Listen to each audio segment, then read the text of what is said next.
Looking for the ultimate sea view getaway? Then Sea Belize Vacation Rentals and Tours, located at 5 Mount Philip Boson Highway near the Halover Bridge, is your perfect sea view getaway. Come relax in one of our beautiful air-conditioned sea view apartments, studios,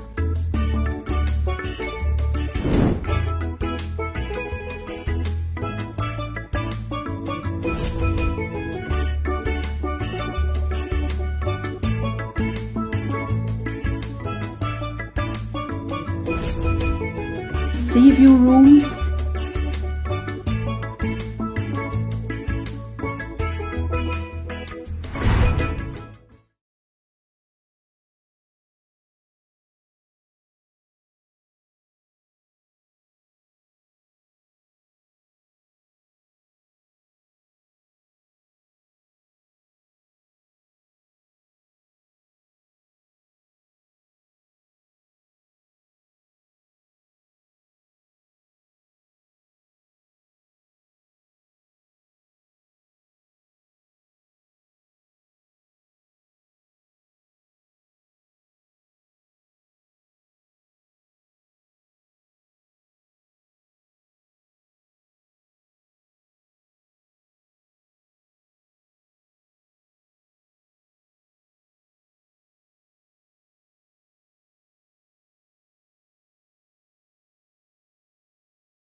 we sell ice cold drinks so you can relax.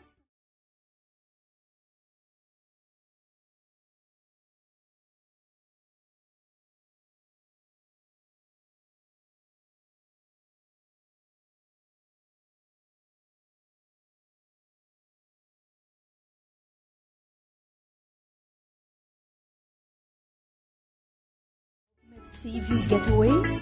Then Sea Belize Vacation Rentals and Tours, located at 5 Mount Philip Boson Highway near the Halover Bridge, is your perfect sea view getaway. Come relax. There's a press release from the White House. They say they want to achieve everybody vaccinated and every country at least 70%. So they're trying to find ways to achieve their goal. Going back to history, that's where the discrimination of cannabis came from.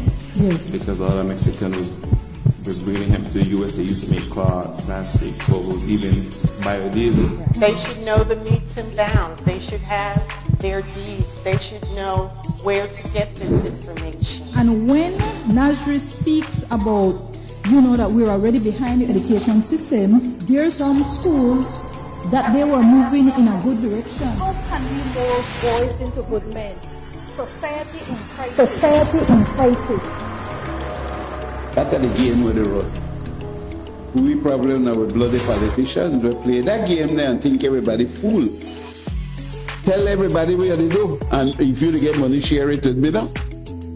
Share it, but You think they understand? most of them don't know where they go on. That's the game with the road. We probably know with bloody politicians. Society in crisis. So they're trying to find ways to achieve their goals.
And welcome everybody to the Zenaida Moya Show. I am your host, Zenaida.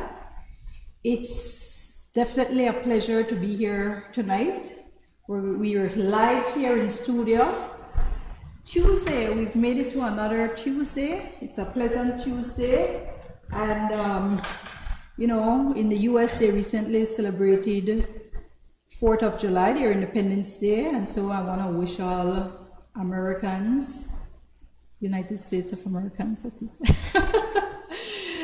happy and blessed Independence Day. Now, in Belize and throughout the world, we have been, really at a position whereby it has really escalated. Certain things have been happening in the economy. However, we have to do our part. Government can do certain things, and we're going to get into that. However, all residents, everybody has to do their part, and so that is what we will be discussing tonight. We have here in studio, all right, we have our guest, Mr. Jasid Avila. Now, Jasid, before I get into who you are and so forth, Jasid. Yeah, right. All right, so that's Ja, and then you put on Seed. Okay, any explanation as to that? Let's hear it. Okay, well, and first, and he's an amateur farmer. He's a professional tutor. He's a published poet, and of course, he's an activist. All right. Many of you may know him, and so it's a pleasure to have him join us in studio here. And of course, I'll ask him to say a few words about himself, just so you know who we will be discussing with, and someone who will be showing what he has been doing, because he doesn't only talk, but he's also doing. And with that said, we need to see what's happening, because we'll be discussing a little bit about the economic situation, how it's affecting us, but what we can do. Remember, the Zenaida Moya Show isn't only about, stating whatever problems or issues may be occurring in Belize and the world. It is also about discussing possible solutions. So with that said, good night and welcome, Mr. Avila. blessed night, Belize. Assalamu alaikum. That means peace be unto you all. My name is Jasid X Avila, and born Jose Avila. But as I grew into my consciousness, I accidentally, I should say, a friend put that name on me, just as we were growing together, and I became Jasid, meaning seed from the Most High. And I am a Muslim, following the teachings of the Most Honorable Elijah Muhammad and the Nation of Islam, whose precepts is to get up and do something for self. Know yourself, be yourself, do for self. And that has been my growth moving forward for the last 20 years, I would say. I grew up in Karazar town with my brother and sister, Jomo and Kimani, my mother, Reemac Hatfield, my grandmother, Doris Reno, and my stepfather, who passed away a couple years ago, Mr. Ben Hatfield. Now, it was through my stepfather, Mr. Ben Hatfield, who was an agronomist, and a British man, an Englishman, yes, who was an agronomist in Karazar at that time, working for USAID or Babco. Yes. And he was in charge of the papaya fields up in San Andres. But the papaya nurseries were in our yard, and I used to help around doing everything with his workers, and I got a taste of farming. At the same time, I was attending St. Paul's Anglican School by the sea, and at that time, under Manuel Esquivel's administration, they had the URI program, Urban Relevant Education for Agriculture and Production. And that was basically the students in the upper grades doing farming at the back of the school. And we were taught how to raise, plant tomatoes, vegetables, cabbages, carrots, and stuff like that. And so from that time, I took on a love for farming. I moved in the city, almost about 20 years now. Went from job to job, finding myself. Till I eventually ended up teaching. I taught for about 7 years between 2008 and 2015. After which time, during that time I got married to Una Gordon. And in 2015, me and my wife opened up advanced tutoring from our home. And the reason I did that, Ms. Moya, was because I realized that there are many students in the community who need help, who need tutoring, who need to improve their academic skills, but they couldn't afford it. Yes. And they were falling through cracks. So my thing was, I opened it for people who needed the help, but could not afford it. And in that sense, my rates are very reasonable. And so I've been doing that for the last 7 years. However, after the 2020 or during the 2020 pandemic, we transitioned from actual live classroom. We had to close down the classroom for safety reasons, and then I transitioned online. And also during those 7 years, I've been working with a special needs student in Belize City who has highly functional autism. I started working with him at Hummingbird Primary School, Hummingbird Elementary in Newton Barracks, and we transitioned, both of us, to SJC High School and to Sixth Form, where he's still in his last year right now of Sixth Form. Right? And so I helped him to improve his study skills, to improve his ability to communicate, and he has been passing ever since I began working with him.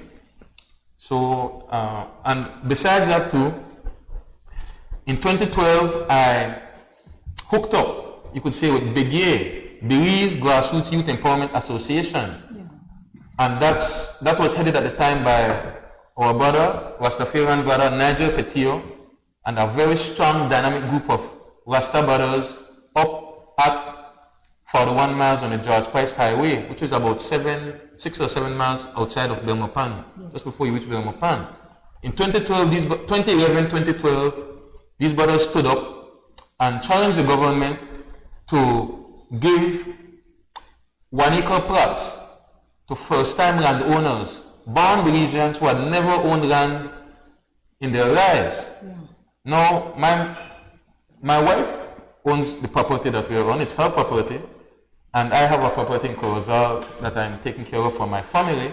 But I had never owned a land in my name. So I decided to throw my lot in. It was a fight in the sense that the brothers had to challenge the administration, the UDP administration at the time, just to give grassroots Belizeans access to prime property on the George Price Highway. Hold on 1 second.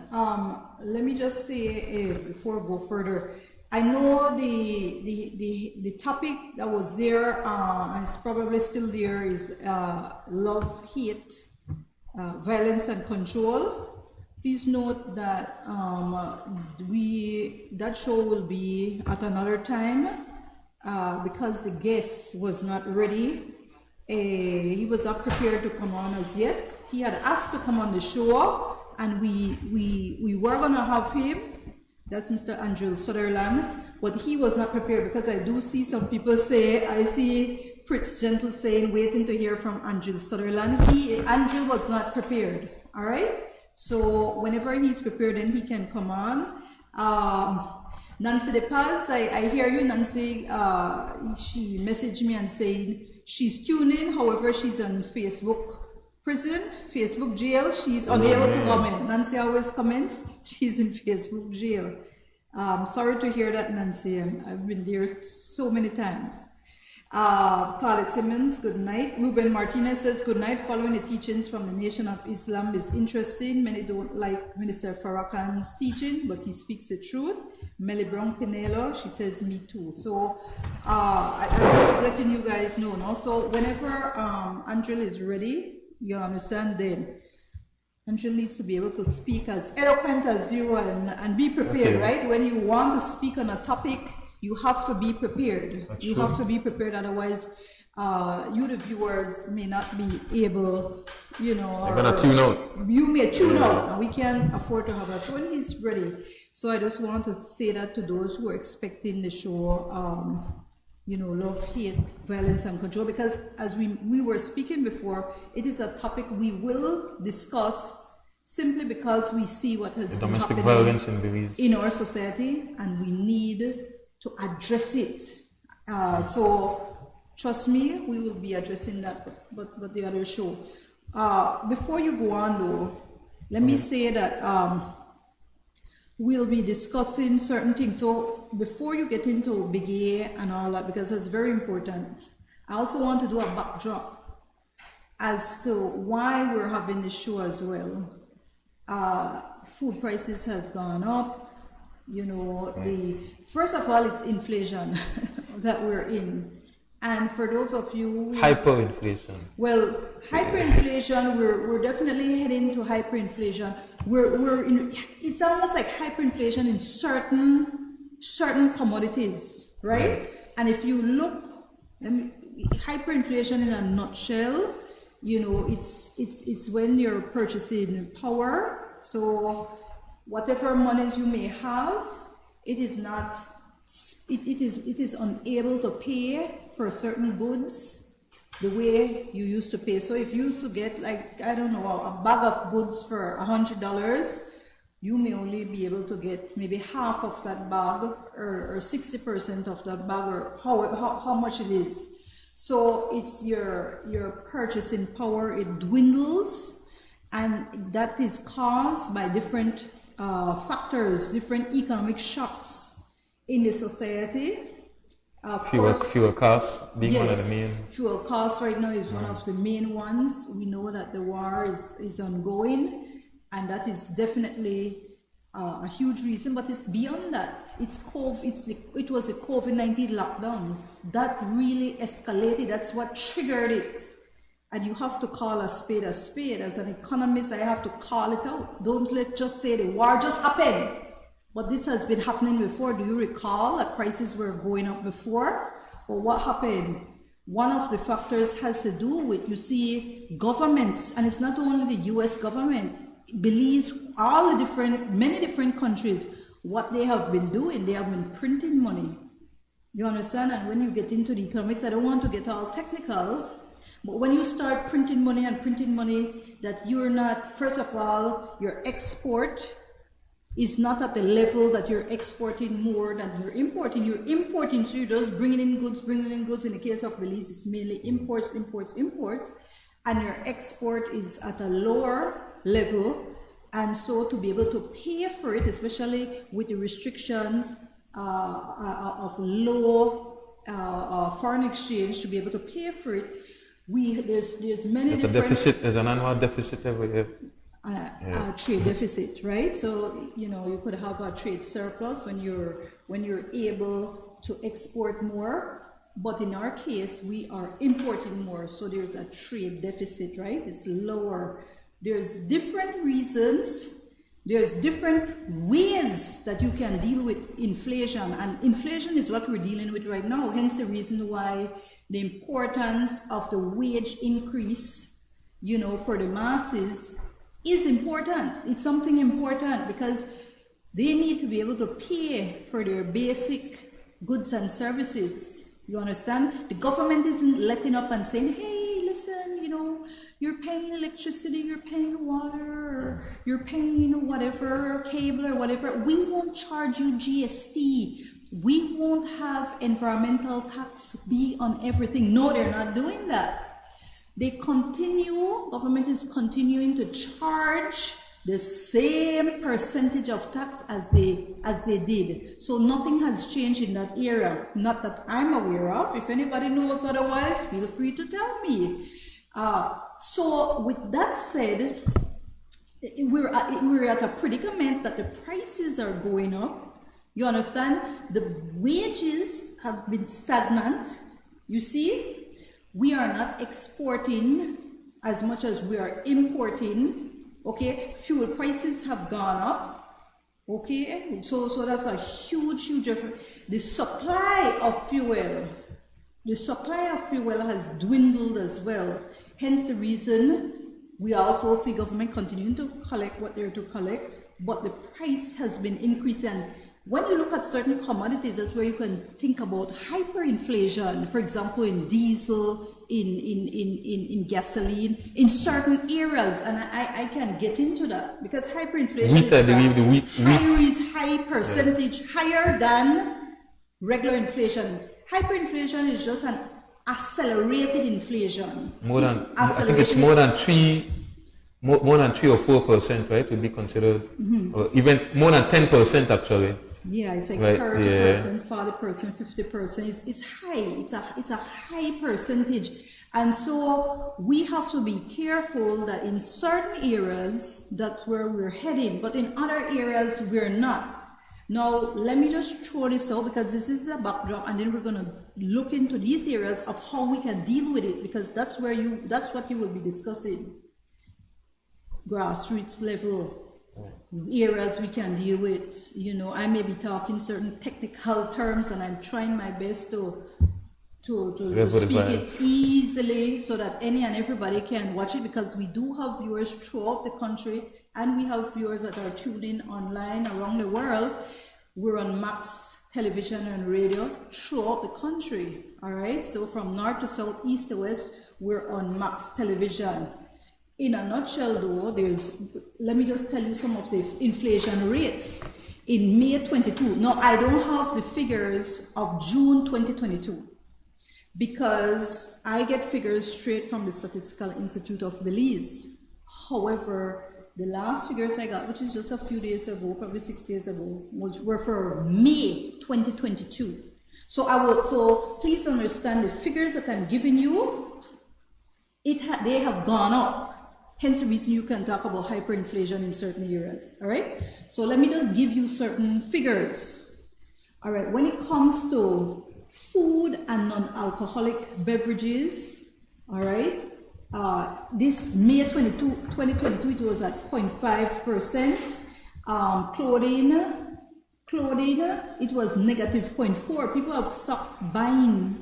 So the prices isn't going up in that area. To a large extent, that is what is contributing to that area. Alcoholic beverages, tobacco and narcotics in May 2022. Now, it's unfortunate that I don't have the June figures. I'm sorry, I couldn't get them. Is 0.5%. Now, where they're going now, where they're really escalated, you have the transport. For example, transport was at 17.3%. You see, that's a huge area. Then of course I have different figures here, so I don't want to. Let me just say, okay, these figures now, these are very high figures. I'm going to call out the high figures, guys. Pigtail went up 50.3% change. 50.3%. So it went from $5.05 to $7.59. That was at May 2022. All right. So for those who I know you don't eat pigtail. So for those who eat pigtail, it has gone up. Stop it. So that's hyperinflation, people. That's hyperinflation. Vegetable oil went up 40.9% as at February 2022. 40.9%. So it went up from $3.66 to $5.15. Again, we know at this time what's up about that hyperinflation. We got to, because we have to do something. We can't sit down and just not do what we need to do to be able to come out through this. You understand? And help everybody. Now listen to this, people. Cabbage. This is hyperinflation right here, along with watermelon. Cabbage went from $1.23 a pound to $2.16 as at May 2022. Remember, we're now in July. 75.6%. That's hyperinflation. It's accelerated inflation. Watermelon went from 0.60 cents to 82 cents, which is 36.3%. Okay? Irish potatoes, $2.37 to $24%. Now from $1.91 to $2.37%. That's 24% increase. Tomatoes from $1.82 to $2.33. That's at 28.4%. Now, premium gasoline, listen to this now. Orange, even orange went up, people, by 18.88%. Watermelon, 36.3%. Now, listen to this. Premium gasoline, this is at May 2022, went up by 30.2%. Now you know it's higher, right? Yeah. So that's hyperinflation. Regular gasoline, as at May 2022, went up, had a change of 25.8%. Diesel, 32.4%. Now LPG, which is liquefied petroleum gasoline, your kerosene and so forth, went up 26.3%. All right, so those are just some of it, because I want to give you a backdrop as to where we are. Now, there are certain areas that haven't really gone up as much. Banana is at 1.4%. Cake is at 3.8%. Cake baking mix went down. It's a decrease of -3%. People, that's a luxury item for some people. They're not going to be making cake. You understand? So it's just certain areas. If they do like $5 a slice. Yeah, yeah. So you have to look at these areas to see where black beans was -4.9%, red kidney beans was at 8.1%. So those are areas you can look at, people, to try and see, all right, now those other things are going up. Let me zero in on those things that have gone down and try to buy that. Of course, that could escalate prices and then we go to inflation. However, just to neutralize stuff, you look at substitutes. Coconut oil went up 16.4%. I told you about vegetable oil went up 40.9%. So all of these are now higher until now we know fully well they are hyperinflation. What can we do about it? There's three main things we can do about it. There's more, but just three main things I'm going to tell you about. You can talk about fiscal policy. You can talk about monetary policy. Of course, you can talk about supply side policy. All right, fiscal policy is what the government can do. You know, they can deal with the taxes, they can lower spending, overall spending, whatever. That's fiscal. That's what they can do. Whether they'll do it, that's another story. You can talk about monetary policy. That's what the central bank can do. You know, they can go in and say, hey, you know, we're gonna increase interest rate. All right, we're gonna increase interest rate, you know, to curb the inflation, just to stop it. And we can do that, you know, just so that people are unable to borrow and they just lessen the spending, because inflation, as I told you, is caused by different things. You know, during normal times, inflation can be caused because people have money and they're just shopping because they have the purchasing power. Demand drive. So that's a demand drive. Yeah, that's a demand drive. But that's not what we're talking about here. Because people are not even spending that way, and it's still going up. Yeah, and then of course the supply side. You know, that's another story. We could discuss that area, of course, as protectionism. People could say, okay, well, you know what, to deal with certain hike in prices, government could say, we're going to nationalize certain products. Also didn't look at wages. Go ahead. Some barges in different ports, because of the COVID pandemic, I got to understand that there's blockage in the supply chain, right? There are many containers that are out there, yes, right, that have goods, and because of the high demand, yes, or the regular demand and the low supply, right, prices, that kicked up prices. There are so many, that's what I understand. In America, in Asia, there are so many containers out there that are filled with commodities that can't get to markets. Yes.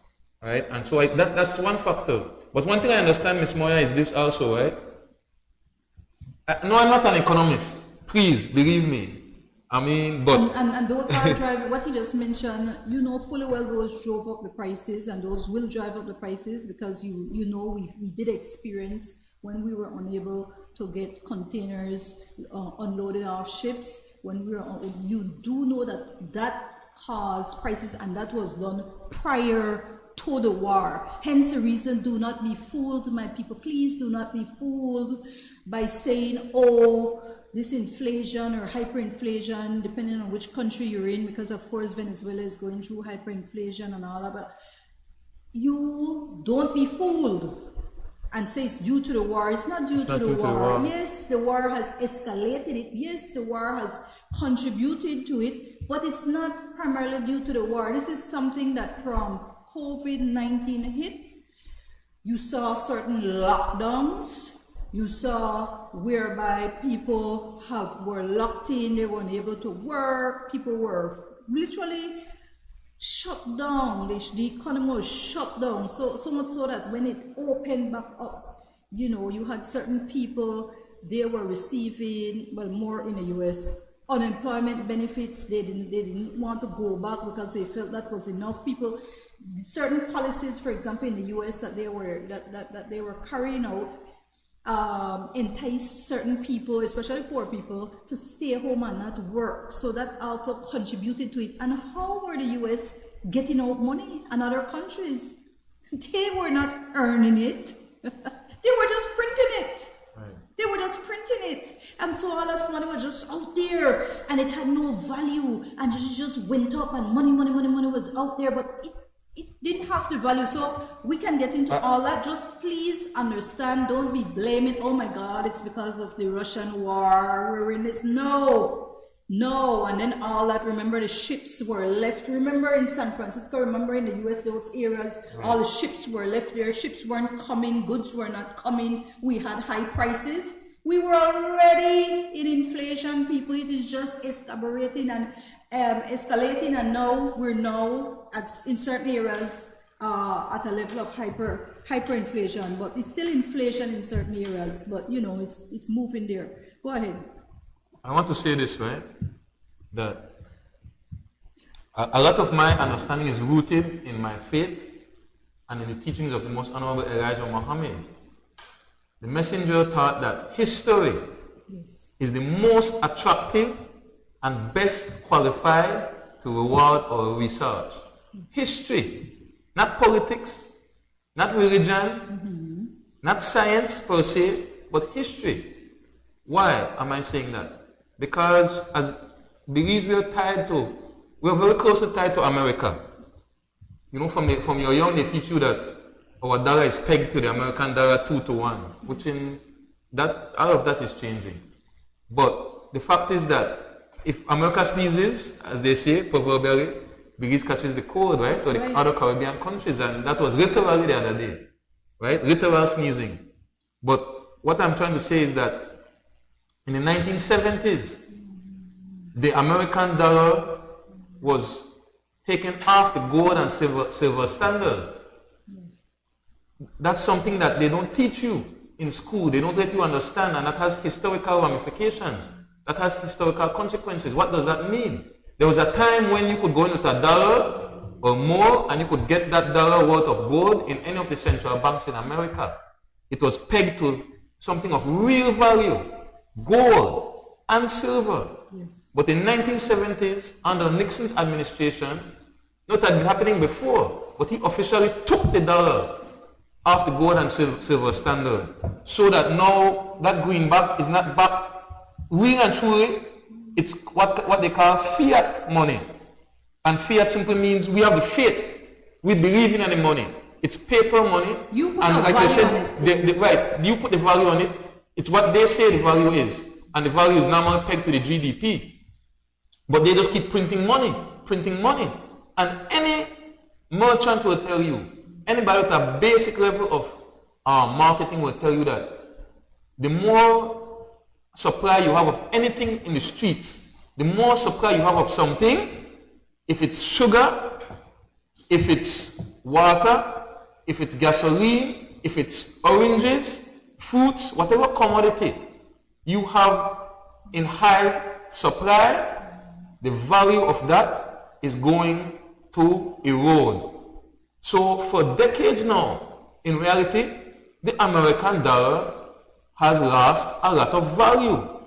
What $10,000 today is not $10,000 20 years ago, or even 50 years ago. 50 years ago, you could buy much more with $10,000. I'll give you an example. I just saw some information regarding houses in Florida, right?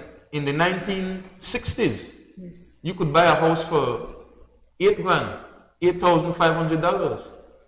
Now those same houses are going for $80,000, right, or more, 80 grand and up. That's just one example. But I don't want to stick too much in the US, but my point is that whatever they do affects us greatly. And everybody loves the greenback. People love that American dollar. Well, I'm here to tell you that the love for that money will put a lot of us in starvation mode. And I'm not here to be any doomsday prophet, but we all see the signs. And again, one of the things that America is trying to do is lower the interest rates. I believe that they want to, raise the interest rates to curb inflation. And if they do that, our central banks will have to raise interest rates. Well, what does that mean? I'll let Ms. Moya. Go ahead. Well, when you're saving, if you're saving and the value of the money is going, because it's basically devaluation. We say inflation, but in reality it's devaluation. Your money is buying less and less. The value of the dollar is going down.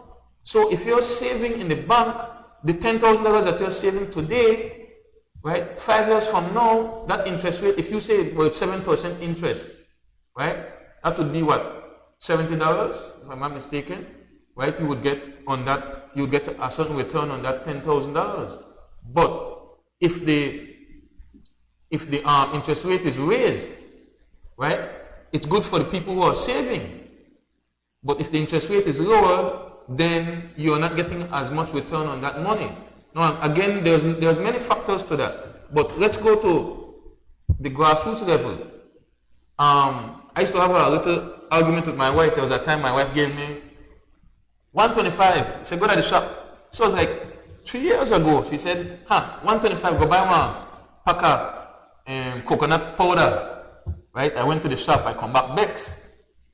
Because I thought, why you give me $125? It's $150. Right? Now we had the little change, but then she was giving me exact money to go, and just a day before or a week before it was like $1. There was a time when coconut milk powder was 75 cents. Now it's almost $3 in just the last couple of years. You see? And every time you go to the shop, I know all of us are feeling it. Well, the people who have some money in their pockets, they may not complain as much, but poor people out there, they take one lick beliefs, and we want to talk to that issue specifically. There are certain things we could do. There are certain things the administration can do.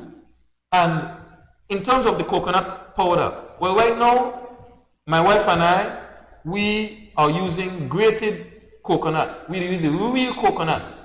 Squeeze the milk out and use that. And well, we still buy one little bit of coconut oil because that's a little healthier. So look at the vegetable oil that Ms. Moya was pointing out just now, right? What was it, 16% increase? Yeah. So all these things can be offset. See, if we do more production in the country, and this has always been my passion, because from a long time ago, I realized that our country is not producing enough. And as it is, every year, we are actually importing more than we're exporting. This has been going on for a long time now. And if anybody will tell you, if I'm bringing in $100 or $150 a week into the household, but I'm spending $200, that means that every week I owe somebody $50. And $50 this week, and that's a deficit. That keeps going up, and that adds to the national debt. And that's unsustainable, people. Right? Exporting or importing more than you're exporting is not sustainable. That is putting us in an adverse condition and in insurmountable debt that we will not be able to dig ourselves out of.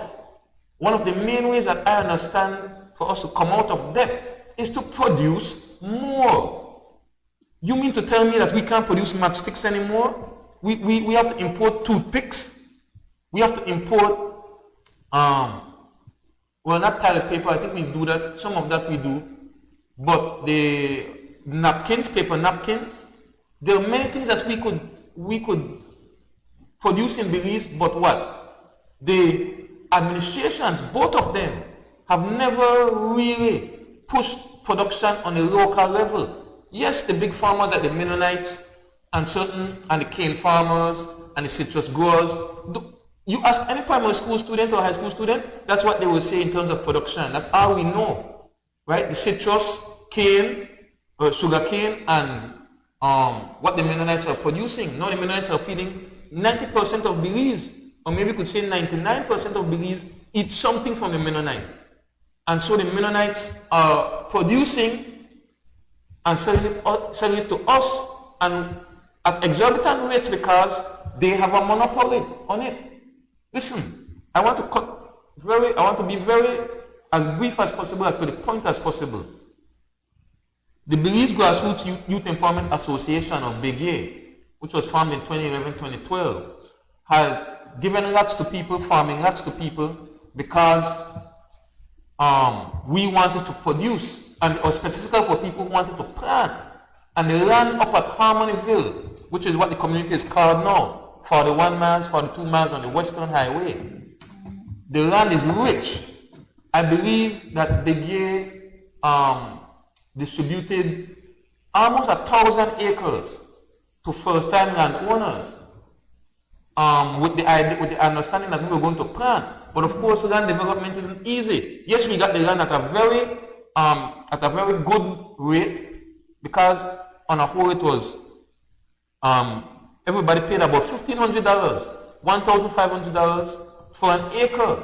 And I'm surprised that many people in Belize up to now do not realize that how the movement was taking place, because the movement was non-political. See? And in fact, many of the politicians of the day were fighting down these brothers. And that shows us a lot of how the politicians think. Because all the while, there were foreigners on the ground, and by foreigners, I mean specifically Guatemalans, right? Non-undocumented foreigners who were squatting on 10, 15, 20 acres of land. And there was where the fight ensued, because Najor Petit and the brothers were telling me, you can't have all this land. Guns were pulled, shotgun was pulled on the border, threats were made, you see, but the brothers stood their ground, and many of those Mestizo people had to disperse their lands, and their lands were not taken away. They were told that if you have a daughter or a son who was born in Belize and is of age, they can have an acre, but not more than an acre, because grassroots Belizeans need it. And so, since then, development has been slow because money, and the brothers, what they began doing now, right, more up to the modern time, is that a few years ago, several of the Rasta brothers came and approached the new landowners in Harmonyville and told them, you know what, let's look at our working syndicate. We can, at 10, 12, or a little more of us could come together, and every weekend we could work on one person's plot. Right? It's called sweat equity. You see, we may not have the money, because to clean a lot would cost almost between $250 to $500 to pay a bulldozer, or maybe more, or to pay workmen to use machetes on the land, because the land is virgin property up there. It's never been cultivated before, but it's rich land. Yeah. And it's high and fertile. But it takes a lot of work for land development. But what we've seen in the last couple of years, right? Well, some of the brothers, some of the Rasta brothers mainly, have been working together for the last 2-3 years, specifically with the working contract, where every Saturday or Sunday they go and they clean each other's lot, right? This Sunday would be your turn, next Sunday it would be my turn, but 10 to 12 of us throw in our machete work. And I recently joined, another call out was made a few months ago, and I hooked up with the brothers. There are some sisters as well, right? Respect to Miss Arana, and to Maggie Chub, and to Yaya. Respect to the sisters, Miss Usha, and even Papa Curry is in our group, right? So how they are working it out is simple. So you come Saturday, you can come up with your machete, do some cleaning on this particular lot. If you cannot come, then you can pay $35 and we hire a workman to do that work, because some of our group members are in the States. So they pay a workman, or some of our group members, like certain women, you can't expect them to go up there and do the same amount of work like a man. So all I have to pay to the group weekly is $35, and we will get someone to clean that particular lot until we reach yours. And it's basically $30 for the workman and $5. Everyone puts $5 every Saturday in a pot for food. So we cook food, or we buy ITAR food from one of the members, or one of the sisters or brothers who's cooking. So that's how we work together. And I'm telling you, the camaraderie, the love, see, the unity, the organization that we put in is not unlike any other. And I'm here to encourage other people on the group, because there's basically 2 groups right now. We have a Saturday group and we have a Sunday group, of which most of the Rastas are in the Sunday group because, you know, they respect Saturday as their Sabbath. So they mostly work together on Sundays, but they've been doing that for a longer time. So right now, many of the Rastafarian brothers have fruit trees mostly. They don't have a lot of crops per se. We have some of the photos, but before we go on, let me just we try to ensure that we engage with our well, at least those on those that can type on Facebook and so forth. No, Rachel Ann, good night as well. Rachel Ann Balderramos is saying food high price, basic food daily $9.50, cooking oil, potato fries $17 a bag. Noodles have gone up. We cannot eat simple basic food. Kashman said nice and good topic, keep it up. Thank you very much. Mary Edwards says if you have to use fuel to produce, the cost is still very high. PG is the end of the line. We pay the highest prices, and that's true, because I always see the prices, especially when it comes to LPG, liquid petroleum gas, of course all the fuels. I see the high prices that you guys pay in Punta Gorda, in Toledo. Indeed, Mary. Ruben Martinez said, Mr. Jahid, I don't understand why any Belizean when on the work, not to try learn to be productive and at least learn to grow their own food. It's not everything you can plant, but start farming communities where you can barter with each other. Stop taking a little bit of money what we don't have and buy seeds to plant instead of fancy shoes and clothing. Love the topic, Miss Moya. But before we go on, let me just say we're gonna get back to where you were, but what has been brought up is very important. The whole purpose that we really want to bring aboard, and we're speaking about what Bigay has been doing. We want to simply remind people, because we're going to show the video very soon, just some clippings of what you had shared, in terms of how you can plant and you can start right where you're at. It doesn't have to be far-fetched, because some of you might say, hey, listen, I don't have a piece of farmland, I don't have a piece of land that I can plant. However, people can plant wherever they're at, providing they have the will. You can live in an apartment, and there's means and ways that you can plant in the apartment or outside of the apartment, on your veranda, if you have a veranda, or a porch, or rooftop, wherever. If you live in a house, you can plant on your steps, you can plant all along in the yard. If you, depending on how your house is, up on the roof, it doesn't matter, on your veranda, your windowsill, you can plant.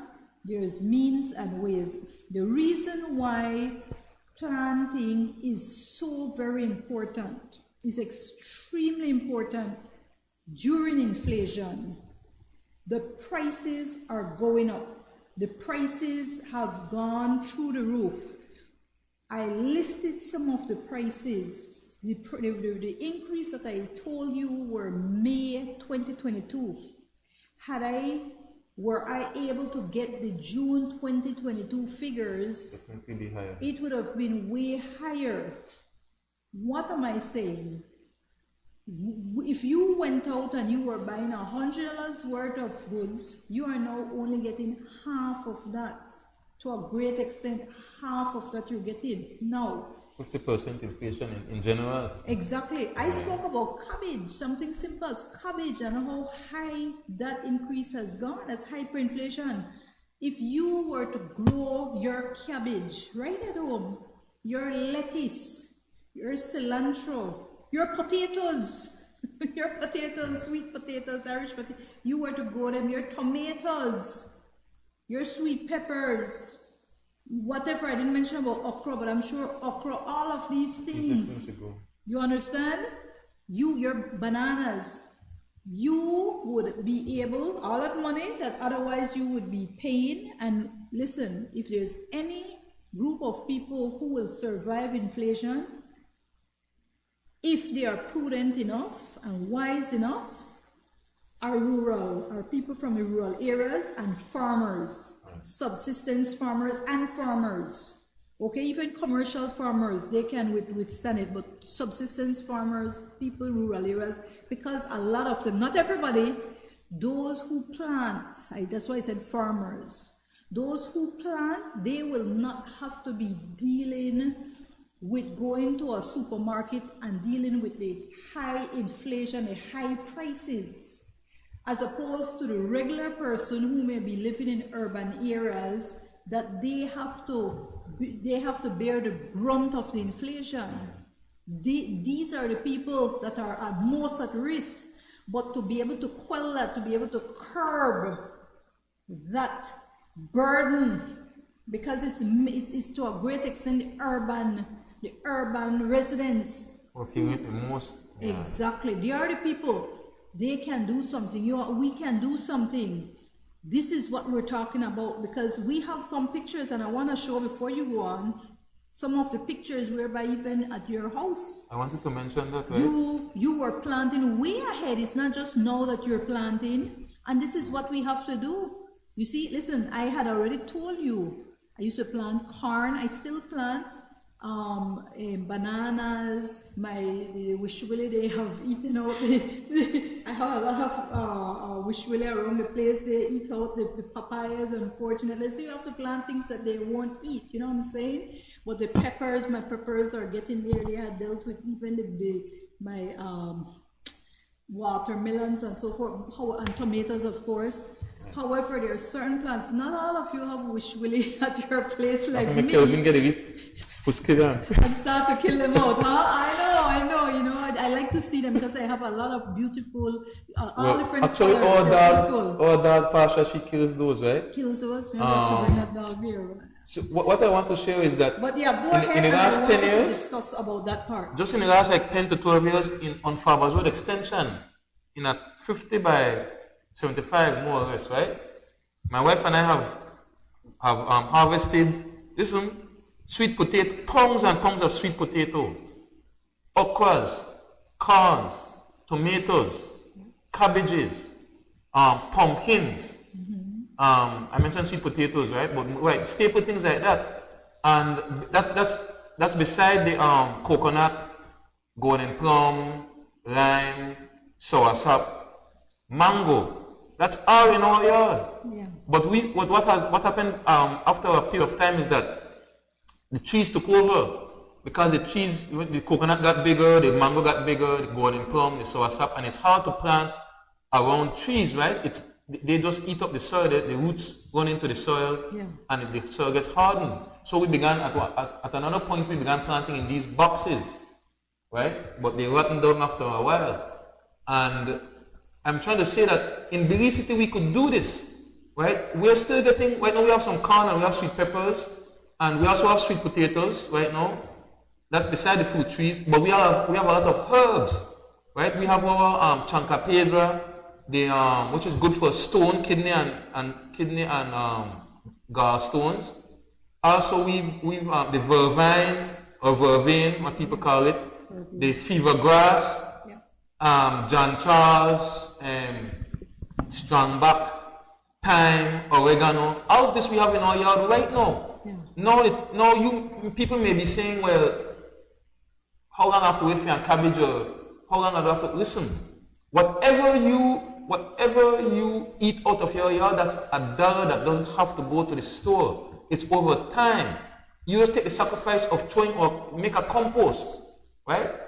And it begins with subsistence. This is what we were talking about. Subsistence, Kelvin, right? Or subsistence farming, right?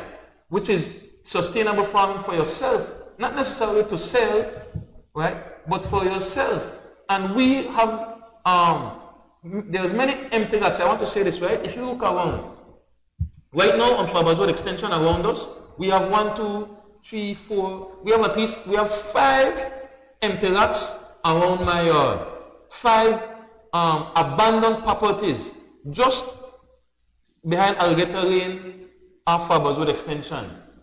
Now, if you go throughout the city, and I want to make an appeal to the administration in the city, to the city council, and also to our neighborhood watch teams, and also to the street figures, our so-called gang brothers, right? Or the street organization, because these brothers are, in a sense, organized. I want everyone who is under the sound of my voice tonight to reach out to the brothers in the streets, reach out to a community, allocate an area, because we have them in the city. Areas that are abandoned, that we may say we don't know who the property is for, but in some cases we do know who these properties are for. We could team up with the government, we could team up with the city council, and the city council could find these owners and tell them, listen, we could offset your property price, or we could work out something. If you give us that land for the community, just lease it or lend us. Instead of the abandoned houses being there, or the abandoned bushes, it's all over the city. You have these abandoned properties that could be feeding ourselves. People would have to really act like neighbors, though, because, for example, Stephanie Kwan Rosado, and I know she's in Corozal, she says, I'm all for planting. I plant in my little yard, and I have friends we trade with. When that friend went to harvest his cilantro, tomatoes, and okra, they were all stolen. So I want to say this, right? I need to say this. Okay.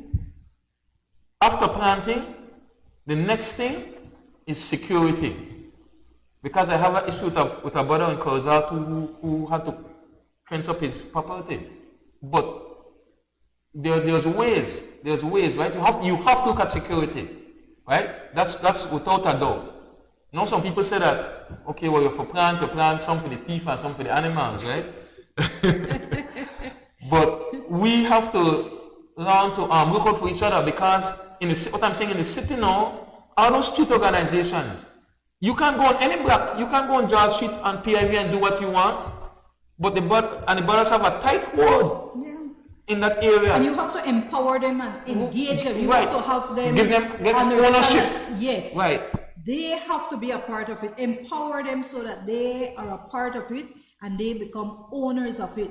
That is the way they will say, no man, no. Exactly. You can't bring that foolishness here. It's You for cannot us. bring it. And me, in terms of Miss Stephanie, I would like to say that get a dog, get some motion cameras, right?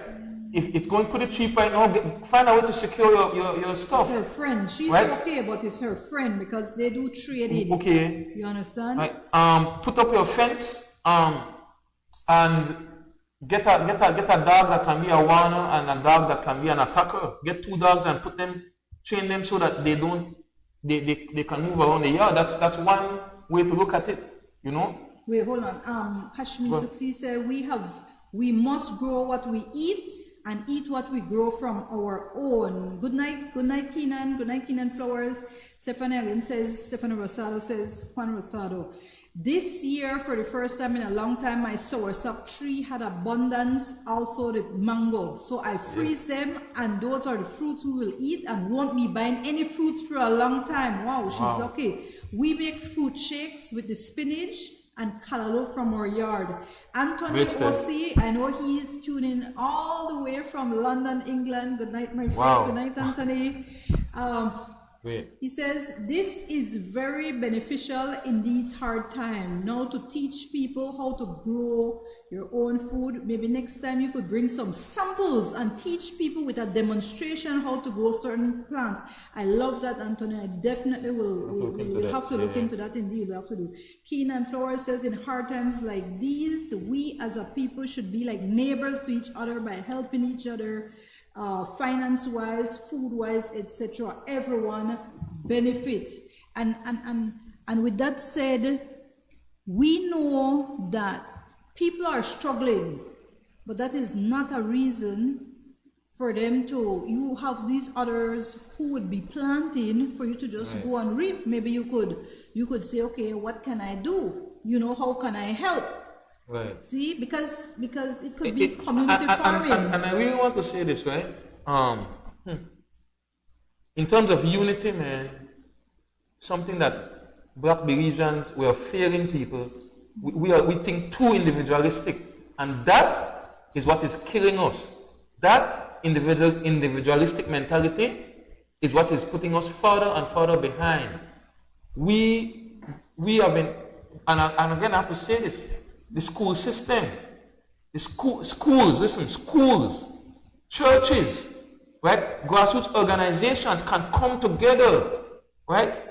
Now, I don't want bonfire for the churches, but I have a lot to say in terms of religion, because the religion in Belize is weak. Because if you are really representing Jesus Christ, you'd be standing up for freedom, for justice, for equality for our people, whether than a Sunday service, or you catch the Holy Ghost, and when you leave the Sunday service, the ghost can't catch you.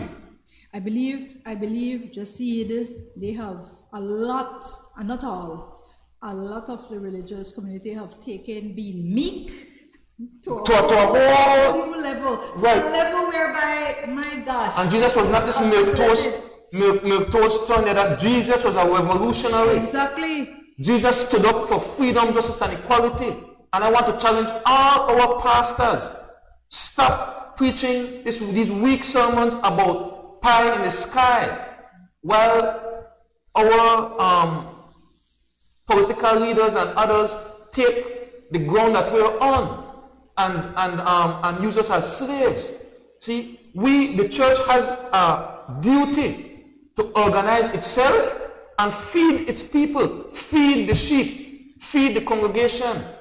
We can think about it spiritually, as in giving the word, but we could also be thinking about it materially and physically, as in planting. Many of those pastors in the church are waxing rich off our people. I want to say it's one issue. I don't know if you recently saw this thing with Kweflodala. I just said it yesterday. I was thinking about it, and that will show you something, and I'm going to say it, and I'm going to say it with humility and love and compassion. Issues like that is why the religion is dying a natural death. And we're talking about the tithing. He said, Kweflodala came and said that all the years that he was been preaching tithing, he was preaching basically a false doctrine, that he misunderstood the teachings in the Old Testament, or that was just for the Old Testament. Now keep in mind, this is a man that has a couple jets, right? Jet planes, was asking for money for more all his life, all his ministry. He has gotten rich. He has waxed rich off the tidings of his parishioners. He's a millionaire. And all of a sudden now, he gets his attack of conscience and he's telling his parishioners, I was leading you astray. I was telling you lies. And so I want to say to all my Christian family, where is the Holy Spirit in that? Where is the spirit of discernment that the parishioners should have had, that he, as a pastor, should have had to realize that if it wasn't truth, then you're teaching a lie. And if it's a lie, then it's from Satan. Because Satan is the father of all lies. And why should we believe you no for dollars? Why should we believe you no for dollar bill? Why should we believe anything that you tell us, any at all, and all those preachers that are preaching this prosperity gospel? Now don't get me wrong. God don't want if we be poor. And I want to say this. A lot of people do not understand the work of the Nation of Islam. And recently I was in a conversation with some of these on an anti-vax group, and I love all my Christian family. Make no mistake. My family is in the Christian church. But we have got to wake up and get up out of that meek and punctified way of understanding scripture and waiting for a pie in the sky after you die, which is a lie. Because Jesus said that the kingdom of God or the kingdom of heaven is within you. You have got to have knowledge of self and knowledge of God of how to bring that out. That is the work of the Nation of Islam. Minister Farrakhan and the Nation of Islam are in the streets, cleaning up our people. Gangsters, convicts, criminals, prostitutes, pimps, drug dealers. He has the spirit of truth. And as far as we're concerned, he is the spirit of truth and the Messiah who's raising up our people to a living condition. Take it or leave it. The Nation of Islam has stood for decades and telling America, I wanted to show the book maybe afterwards, the fall of America. We are living in the fall of America. And the fall of America means the fall of all the Americans. Because all of us are Americans in that sense, living in the continent of North and South and Central America. The fall of America does not mean that 350 million people are going to fall down dead. No. It means that the systems, starting with the economic system, the dollar is falling. And the dollar, listen to me, I'm going to say it, I'm going on record to say it. The dollar isn't coming back. It's not coming back. Okay? It's going to fall more and more and more, and most of us who do not have land or certain assets or savings are going to be in starvation mode. And that's why it's so urgent that we get this message across. Get up and do something for self.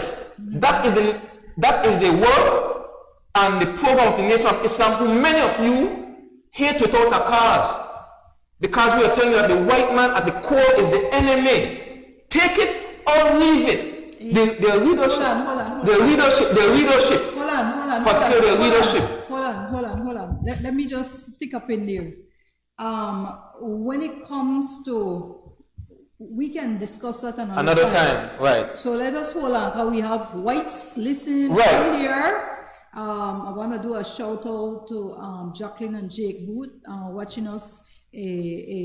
I'm not sure, because right now on YouTube, let me just say, guys, YouTube, last week I had discussed about the vaccine. I had a show on the first people, the first set of persons who are getting money as it regards to the COVID vaccine payments, payouts, because, you know, of debts.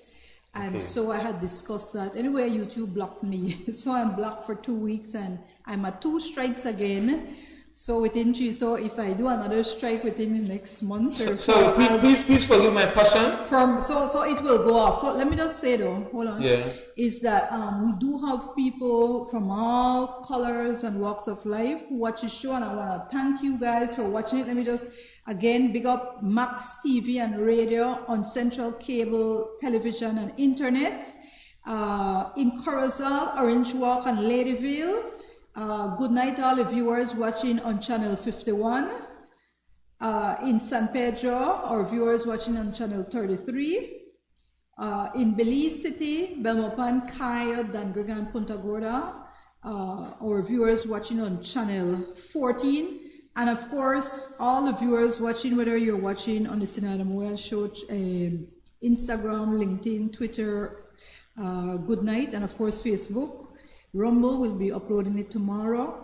And hopefully YouTube we'll upload this like when we're unlocked. So the week after we'll be uploading it.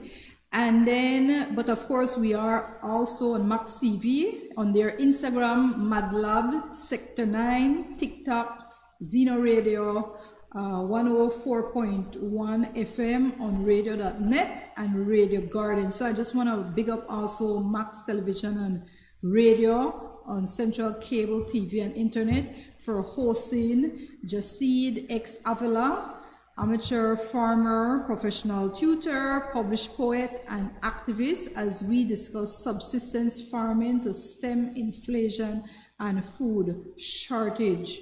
So I just wanted to, and of course the show is brought to you through the courtesy of Sea Belize Vacation Rentals and Tours.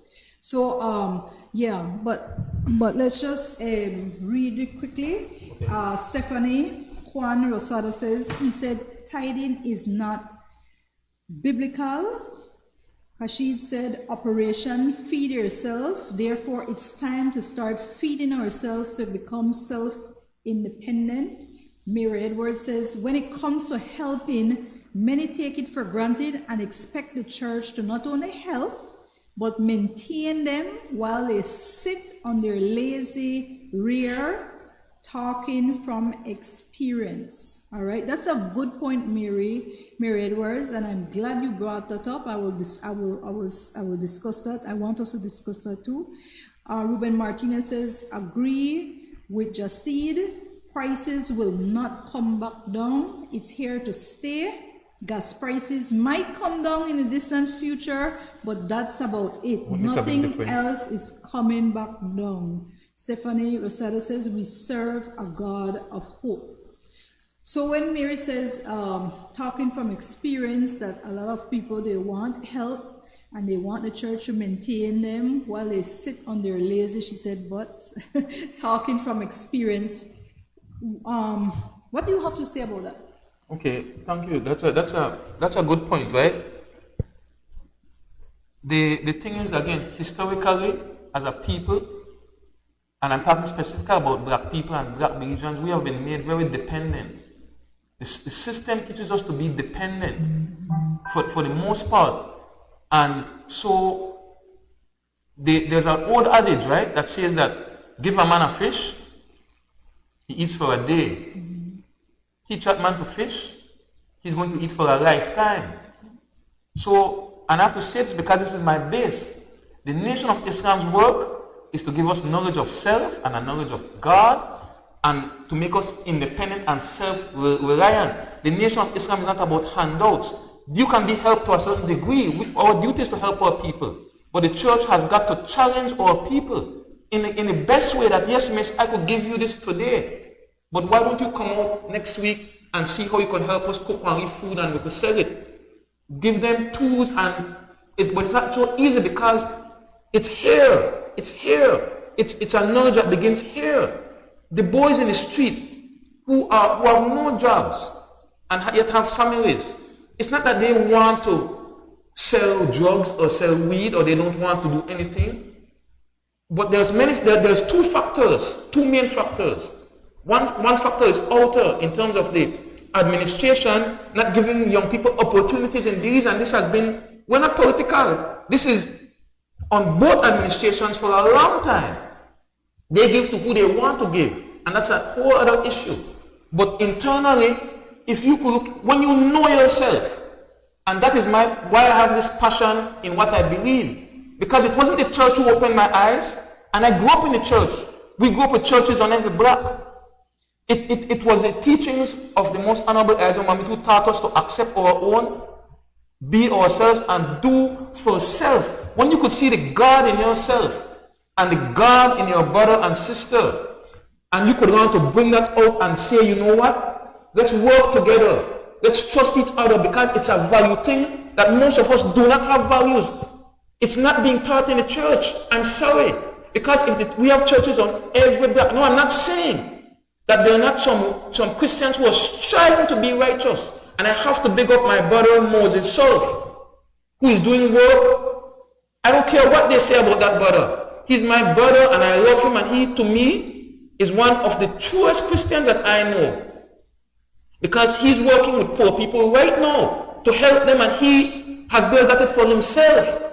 See, but there's only so much that we can give people physically on a handout. Our mentality has got to be changed. Our ways of how we look at ourselves and how we look at the resources under our feet. And that goes straight back to the education system.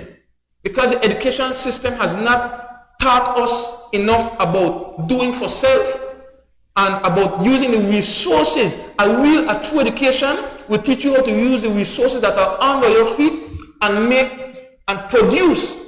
As it is, they give us a degree to tell you to take this degree, Miss Moya, you graduate, you go to high school, you go to sixth form, and go look for one job. I tell all my students, and my clients as well, that you know what? That's a wrong way to approach education. Stop division. Stop teaching your children to get a degree to go out and get a job. Tell them to get an education so that they can be of service to their communities, service to their people, service to themselves, and learn to take the resources that are under our feet. The land. Belize is one of the richest countries in the world. Listen to what I'm telling you. But we have not been taught that. But how about parents? Because I see you bring up the school, you bring up, even our government, the churches, you brought up the Muslim Brotherhood. But what about the parents? Because well, you can't teach what you don't. You can't teach. No. I can speak from experience. Yes. My father, I had a father and a mother. My father, may he rest in peace. My father used to do wholesale retail. My father did many things. He did wholesale and retail goods. He worked at Royal Bank of Canada. He was a taximan at one point. He was a bus conductor at one point. He was a boxing promoter at one point. He brought in Bobby Bear. He brought in a country and western musician from the U.S. He did a lot of stuff. He sold Bolido. Okay? He was a Renaissance man. Exactly. I used to go back and forth to Chetumal, Melcher. We used to bring goods, wholesale it. We also retail it. Now, what I want to tell you now, all of that, I used to be one of them. That was my father's right hand. You see? Literally his right hand. I was very smart, and he saw me as, his smart daughter. So I was... His go-to girl. Yeah. So I was there, and I was like this little calculator without a calculator. But my brain was sharp from back then.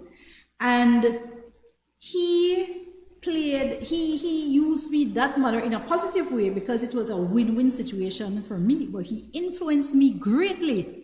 My father was not somebody who was out there drinking and hanging out. As a matter of fact, you would never see my father in short pants and a t-shirt. My father wore long pants, and he would wear a shirt with sleeve, and he would always look presentable. Exactly. And he carried himself with dignity and decorum. And anybody who knows my father could attest to that.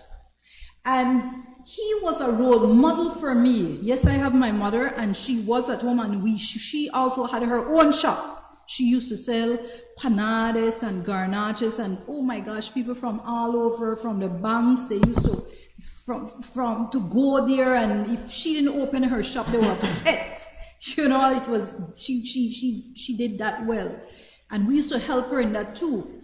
My point, we had role models, so it also stems from the home. I had my mother and my father from I was young, and I've said it before.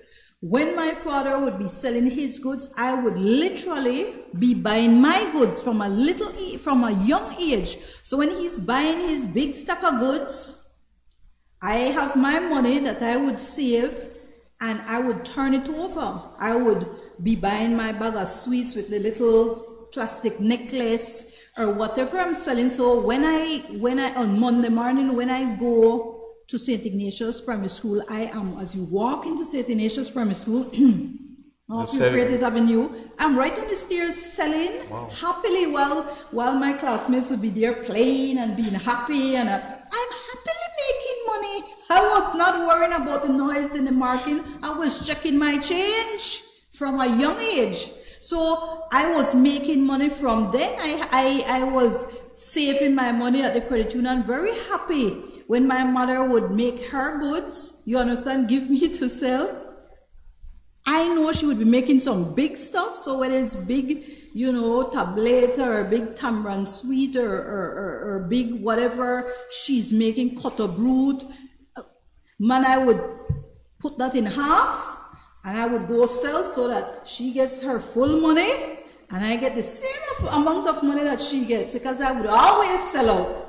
So supply and demand, you have to know prices, and so what I'm telling you is, I had a role model from back then. My parents were not afraid to go sell. I used to push cart. Yes, me, Zenaida Moya, used to push cart, a big, heavy blue board cart with big wheels, and we push it. Me and my sister Zenaida, my younger sister Amelina, really maga legal. We were maga, skinny. Not because we were malnourished, not that, we were just skinny. Young. We're young. Yeah. And little girls, little 8, 9, 10-year-old, we're pushing, when my sister 4 years older than me, we're pushing this cart, and we would go right where Royal Bank of Canada was, now Belize Bank. And that's where we would set up shop, and we would be bringing in money, sometimes over $1,000. Back then, that's a lot of money, people. $1,000 is a lot of money. That's the money now. And that's what we were making. I was young then, so I'm used to making money. I would be watching some of my friends. I remember one of my friends, he's an attorney right now. I remember I would watch him walking past with his mother. He used to go to States, and, they had money, and they would be walking past, and there I am with my cart selling, and I couldn't care less because I'm making money. So your parents play a major role. They cannot be there, and listen, to each their own, but I am just telling you from experience. If your priority, and I love to read, and I would be helping in the shop, be reading and all kinds of stuff, helping my mom to clean the house, scrub the stairs, what have you. But if your priority now, as a parent, is to see when you're going to go change that eyelash on your eyes, when you're going to put those weave or wig on your head, when you're going to get money to buy those weave and wig to put on your head, when you're going to get that money to go do your nails and your pedicure and your manicure, and you left your child there unattended to, neglected, without a role model, and that's for the women. Now for the men, you are going to be at base, hanging out with your friends, drinking, smoking, whistling to the women. You're going to be watching basketball all day, watching whatever it is, football all day, or whatever it is, whatever movies, if it's porn or whatever, all day, instead of putting some effort and being there as a role model and teaching your child something to be successful, productive, and to be able to be a survivor in this difficult world, then you need to rethink what you're doing. So it starts at home. And of course, you have to be able to, whichever religion or whichever church or whatever it is that you belong to, principles. You have to instill that in them, principles. You have to instill that. You have to take them. My father used to take me, and we used to go to church every Sunday. And of course, he was a sacristan at St. Ignatius Parish. So we used to go there at a period of time on Saturdays, and we will help clean it as well if we're not going out to sell. So the point is that we had values based on our parents. And so it has to do with the values from your parents. You can't be dependent on a politician. My father was very good friend with Colonel Thompson. I remember faithfully. We would be there and I'd be standing up with this man, Mr. Thompson, Mr. Colonel Thompson, and Mr. Colonel Thompson and my father were very good friends. And we'd be standing there and be talking, and you know, I'm little there, and you know, so, but not once my father begged for money. And he helped certain politicians to campaign. He helped them to put them, you know, you'd say put them where they are, because he was a businessman. He helped campaign for nothing. So, but he never asked them for anything. He was very straight up in ensuring that he did his part in a very dignified manner. He did not depend on any government. No government he depended on. He supported certain politicians based on what he felt, who he felt were good. At the time, he supported both, on both sides. At the time, you had UDP and PUP, and he voted persons on both sides at different times. So he wasn't no partisan fanatic either. And so those are the values that he instilled in me, because I am the same way. I will look at the person, I will look at the individual. And that is what we have to do, and that is why you'll hear me speaking about, oh, our in-house technician is Kelvin, LeBron, Moya, Flowers, because Jasid, who is our technician? Isn't it Kelvin? It's him. We may have a technician, we may have technicians at the TV station, Max Television, Radio. You're not seeing them, just like you're not seeing Kelvin, but Kelvin is the one in-house, and I believe he's doing a good job. We don't have any hiccups or anything. You should be proud of him. Exactly, and he's only 12 years old. So that is what we have to look at. Just quickly, and then I'm going to move up to you. It says, Mary Edwards says, okay, yeah, I read that indeed. Okay, so we serve God of hope and so forth. All right, no problem.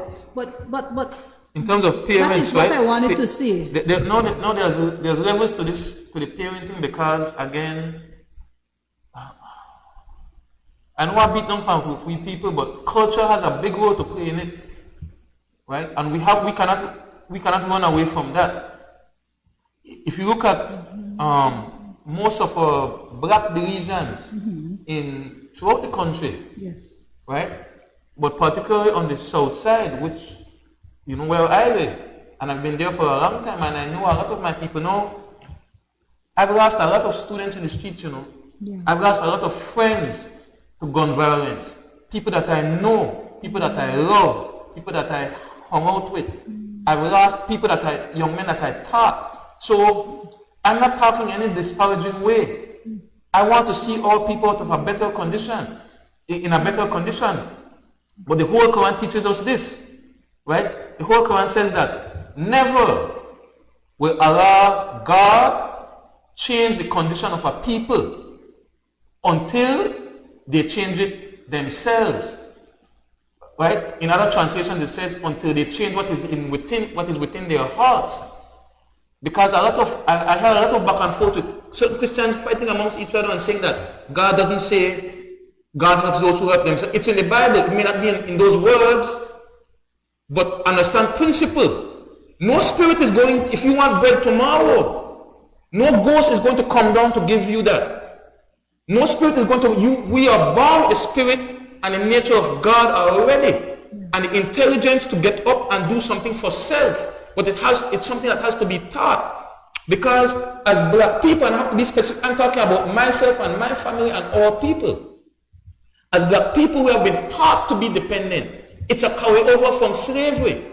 The schools, but even though all different races go to the same schools, the culture is different. I once watched a friend, right? But we went to a Chinese shop on Bayman, and my friend stepped in the door. And he said, he told a little Chinese girl, it was a little Chinese girl, about 3 or 4 years old, and she was behind the burrito machine, and he told her, give me 5 pieces of 41, and he was like, oh, it's okay, just want to show me something, right? The Chinese have their children from a young age, taking an example from their parents, working in the shop. Yeah. Cleaning up of that is what is needed. The mestizos have their sons working, if it's in construction, if it's in farming, if it's mechanic, they're showing their sons something of value in terms of work.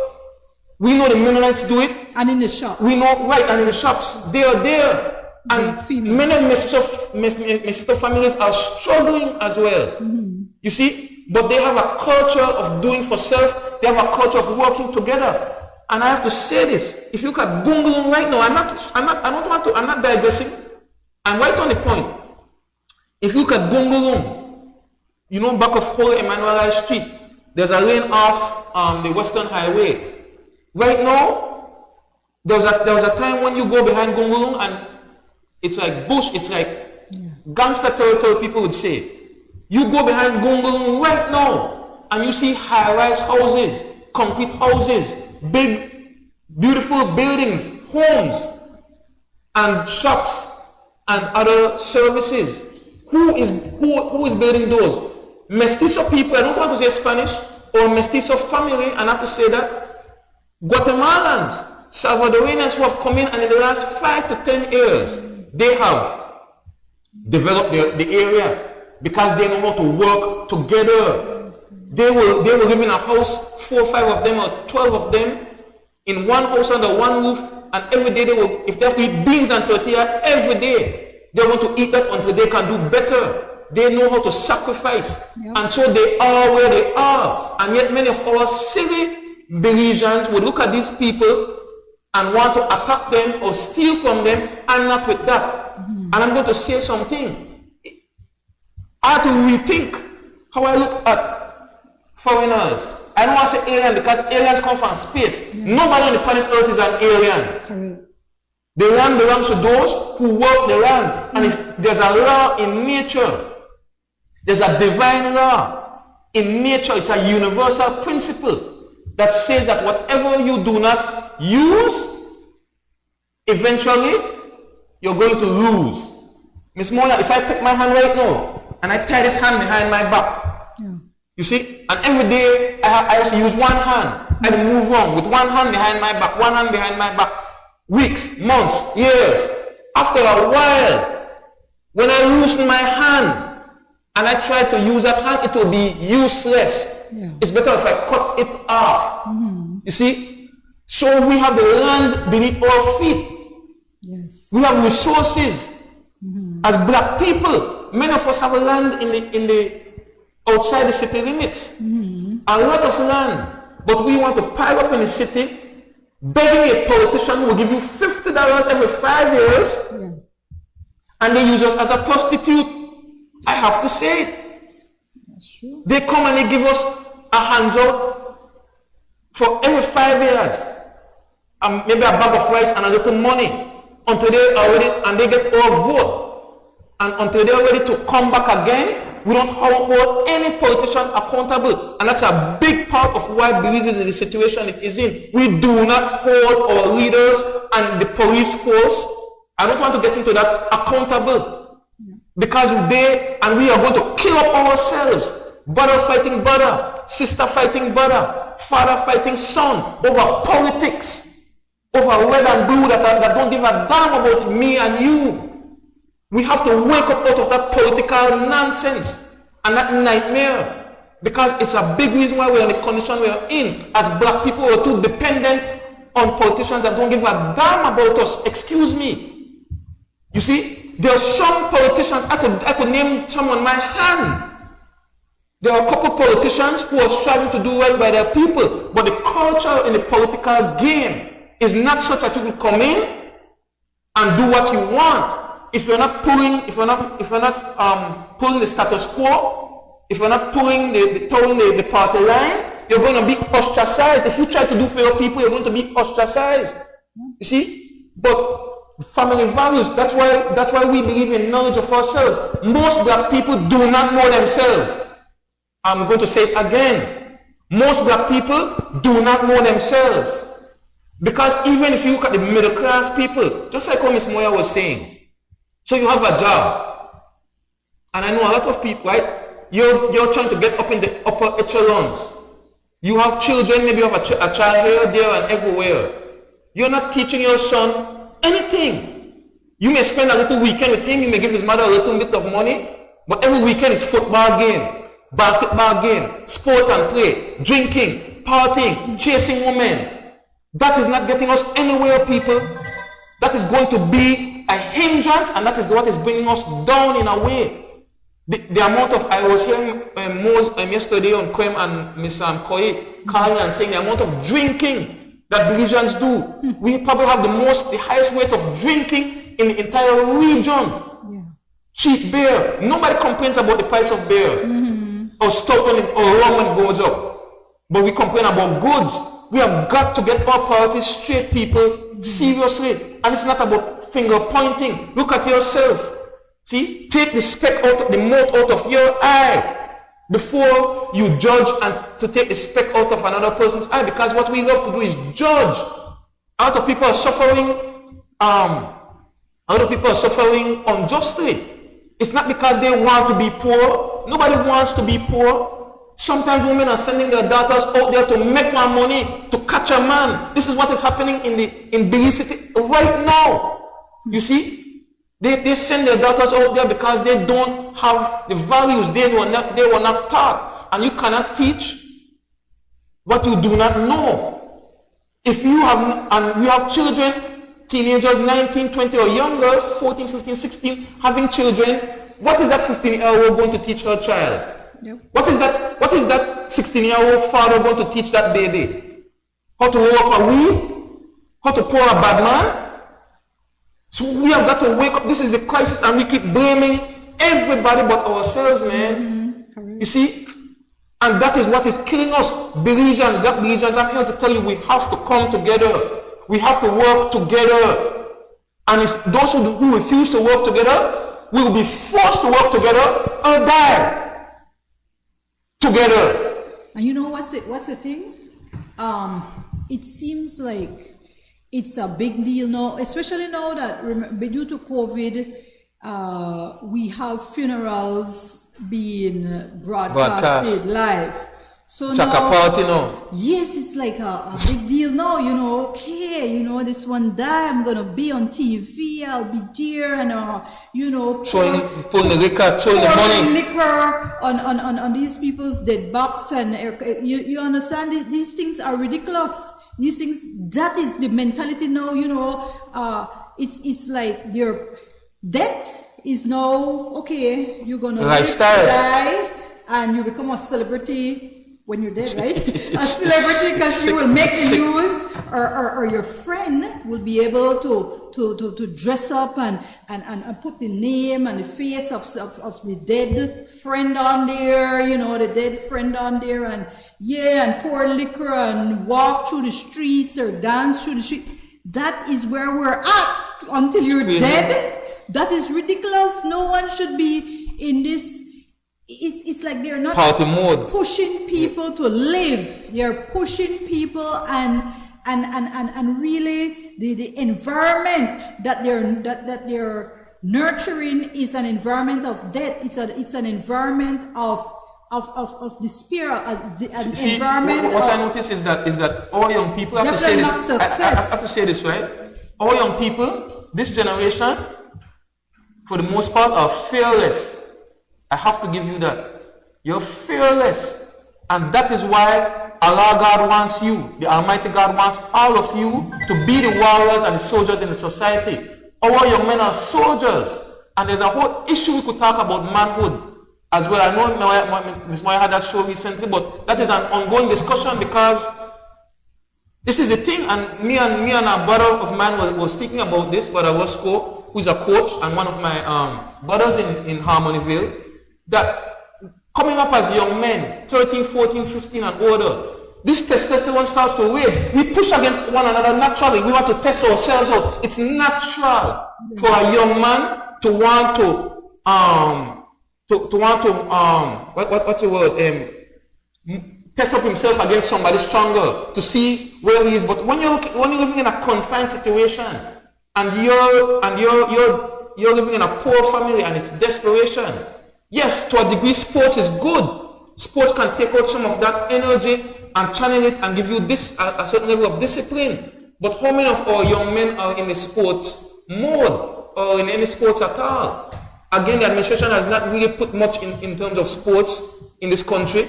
Most people who are good athletes in the country is because they're doing it on their own or with help from a small association. But my point is that we have this drive in them. We have to channel that masculine energy. When it's not channeled, and all the young men are seeing in the hood, right, are examples of gangsters killing up each other. Even the girls now are harder than the men. See, girls are fighting, boys are fighting. They put up these videos on the net. Every day you could find some video of belligerents fighting up each other, and we idolize that, right? And that is what we're going to see. That with the women right? now, it's who can wear the skimpiest of whatever, right. be drinking and be. You know what I realized the other day? In almost like orgies. I mean, I just saw a video. I mean, it was sent, and it's at that level, and women have to have some respect. Men and women have to have some respect. I'm 45 years old, Miss Moya. I was asking my brother the other day. I was coming down, man, and it's kind of emotional for me, right? I was asking this brother coming down from Harmonyville, Virgin. He's about the same age as I am, a little bit younger, right? I asked him, brother, you know anybody? You know any man in your late 40s or 50s or 60s that you could go and you could talk to as a young man, as a man? Yeah. Or look at him and say that's a role model or someone that could advise you? And the brother was like, no. Wow. We don't have. See, and my point is that there are many people working. People say, oh, I'm taking care of my family as a man. Yes, but what are you doing for your community? Most of the brothers who are older, 40, 50, what are they doing? Drinking, partying. We have 30, 40, 50-year-old boys. Okay? 40-year-old, 50-year-old boys who are chasing little girls. Like R. Kelly. Look what caught him. You see? And those are all role models. So the young men don't really see any of your role models apart from the gangsters. Right? And I'm saying this in a loving way. The street leaders. Right? Apart from old men who just sit down and drink and don't give a damn because, oh, I get my pension and I good. Yeah. You see? Or I made my money and I'm good. Yes, how can you be good and your community and your society is deteriorating around you? We barely see any mentorship. No mentorship. People, Timmy Stamp and those people we do. So we don't have any men in the society. Be mentors. We don't. People like him. You see? I am one person.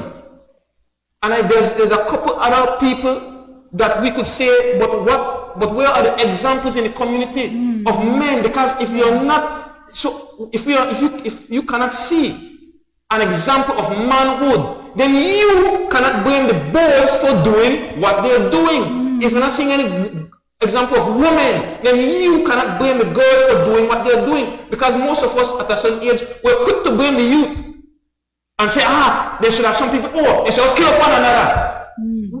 Women, they should just kill up one another. Who are them? Right? They didn't fall out of the sky or they didn't come up out of hell. They came from the same community that you are in. But you don't want to tell them anything. You don't want to teach them anything. You see? You have a job, Mr. Middle Class Man. You have a job at the bank. You have a job maybe as a teacher. You have a job maybe as a preacher.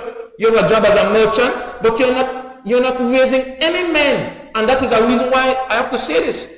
And this is not disrespect to the LGBTQ community, but this is happening in my family to a degree right now and to many other families.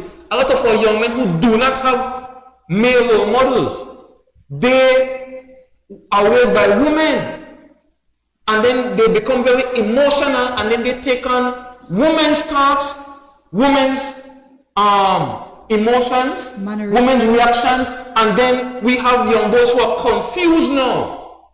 See? Because if you really go and check it, I don't know how I reach this is point of the conversation, but we'll be back. If you go and check it, a lot of our LGBTQ people whom we love, I'm not disparaging them. If you go and check it, many of them have been abused as little boys. Or they're looking for a father figure that they don't have, and they don't know how to relate to an older man, but inside of them they're looking for the love of an older man, the love of a father. And some of these and women so, are abusing them. And right. Take it and so now, many of the LGBTQ in our society are the ones who have the money too. So they are recruiting these young boys right, left, and center. And the value system is so low that we don't see anything wrong with that. You see, and so they don't have a direction. I don't believe in that lifestyle. I'm sorry. I don't. But I will not condemn you for that lifestyle. That's between you, your nature, and God.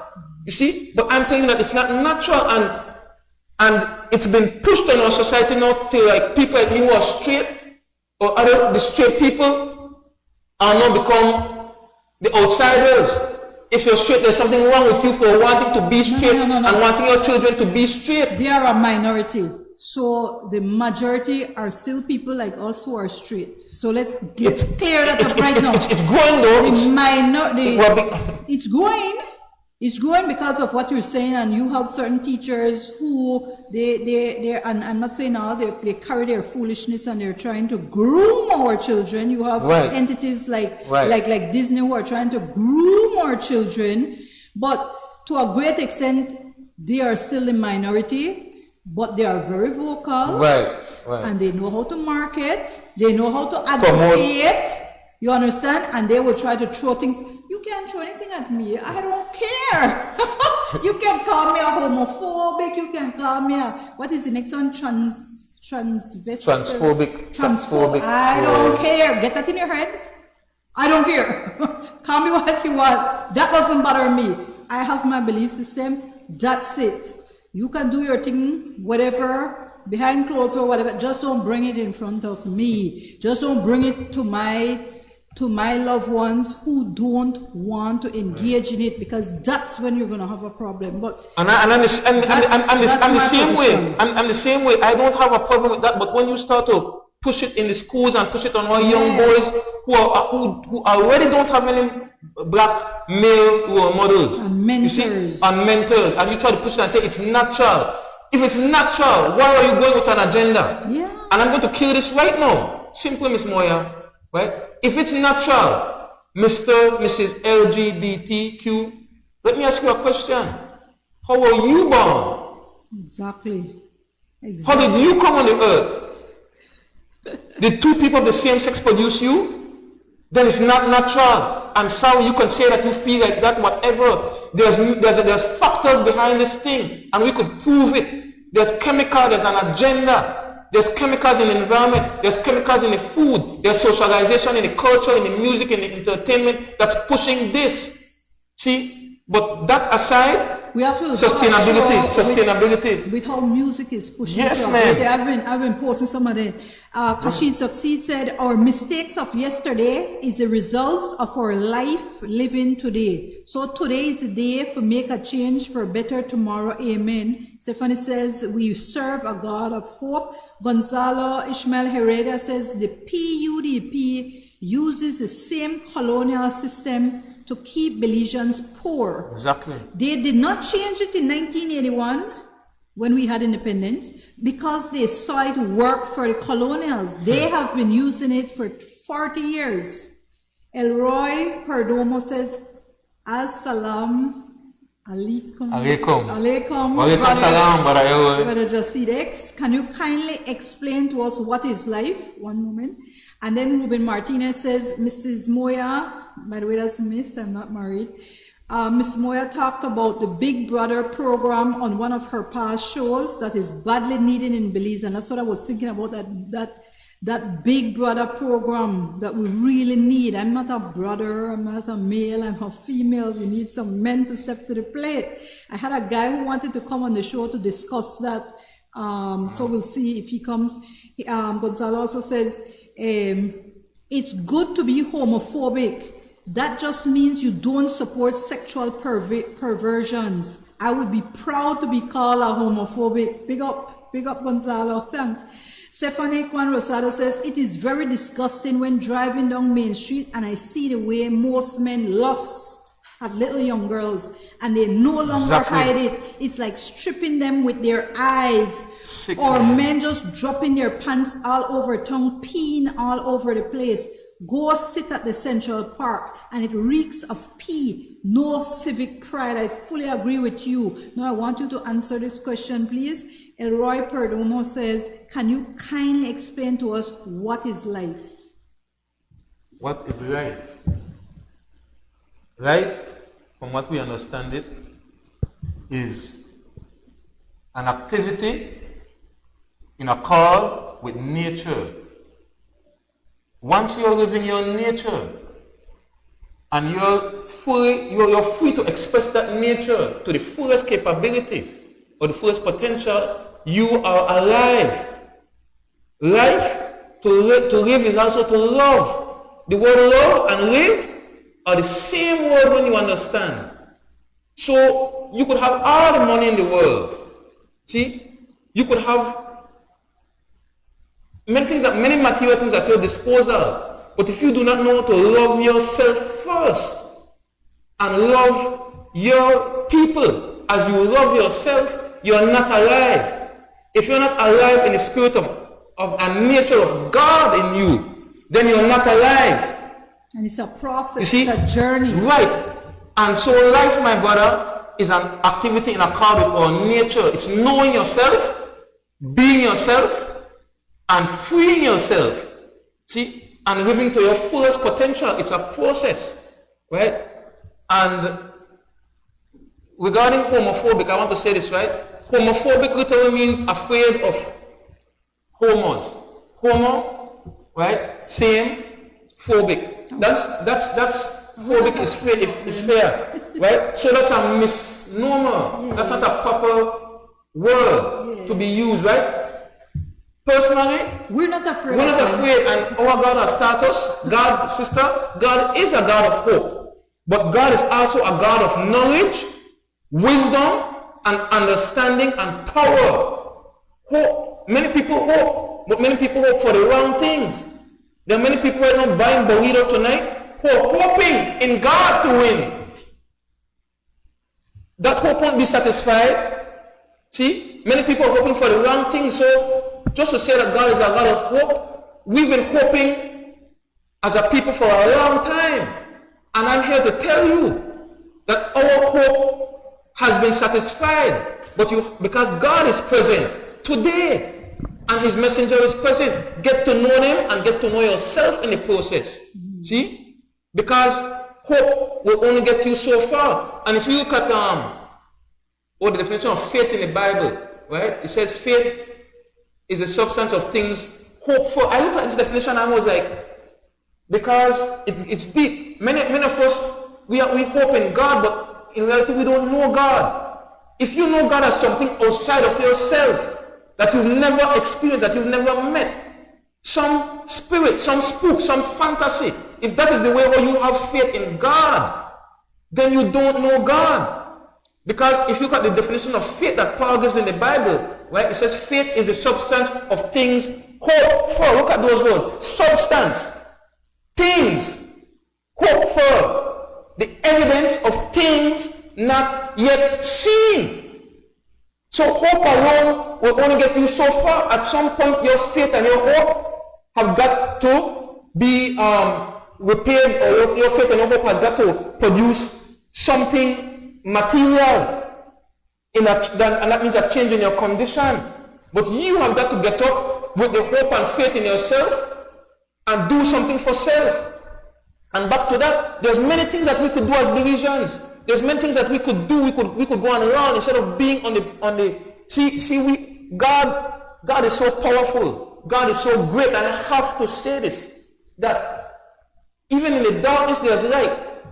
When you understand, the book says, and I don't want to go off into the preaching, right? But the book says that that in all things God works for those, or all things work. All things work for those who love God, who are called according to his purpose.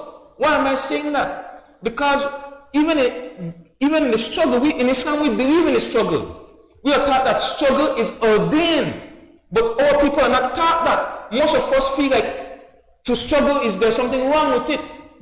And so we try to find the easy way out. But from you were born, from the sperm, the egg, the sperm had to struggle. when it was emitted in a hostile environment, an alkaline thing in an acidic environment that began dying immediately. Think about that. We are taught this in our faith, that sperm had to find that egg, and the union, they had to become one. That was a struggle. It was a struggle for that fetus to attain stage after stage after stage. It was a struggle for the baby to push its head out. Sometimes when the baby comes out, the baby is bruised, the baby is battered, the baby is crying. But the head has to come out first. All that are signs of God. So if you and me and we were at one time just something that was not to be spoken about, just a drop of sperm, and you are one out of a billion. You made it to a hostile environment, and you are nothing. You are not even a person yet, and you're telling me that with all you know, I'm talking about my religious people, particularly about our people on a whole, with all that God has gifted us with and blessed us with, that we cannot overcome the struggle, that we cannot find a way out, that we cannot pull on this universe and pull on our potential and get up and do something for self instead of being dependent on people who cannot help us. See? So but it begins, why can I talk? It's because we are taught knowledge of self, not just religion, not just faith, not just hope. That's why the book says, my people are destroyed for the lack of knowledge. It didn't say for the lack of hope. It didn't say for the lack of religion. It didn't say for the lack of churches or the lack of education. We are destroyed for the lack of knowledge. And the greatest knowledge we can have, in this time is the knowledge of God and the knowledge of self, which is one and the same. And the earth is ours. See, the earth is us. We could just go on and look at this. Why we have to go back to the earth? See, we came from the earth and we're going to go back to the earth. But the earth is also a part of us. See, I'll show you something quick. 75% of the earth is water. 75 to 80% of our bodies is water. If you take that water, 90% of that water in the earth, on the planet, is salt water, plasma. 90% of the water in your body is plasma, or your blood. 90% of your blood is plasma. The other is hemoglobin or iron, and some other minerals. See? The earth is 93 million miles away from the sun. And on any given second, the light that you see coming from the sun the light takes 500 seconds, or 8 minutes and 20 seconds to reach from the earth, from the sun to the earth, because it has to travel, and the speed of the light is 186,000 miles per second. So light has to travel, takes 8 minutes, any given second, it takes 8 minutes and 20 seconds to reach the earth. It's the same way, your body, your blood takes 8 minutes and 20 seconds to revolve around, to make a complete circuit around your body. 500 seconds. Is all this by coincidence?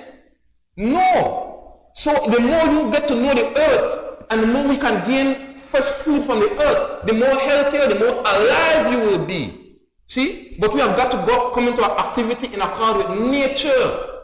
And nature demands that we go to nature for our food, nature for our nourishment. Because most of what we're eating in this time, especially in America, is very unnatural food.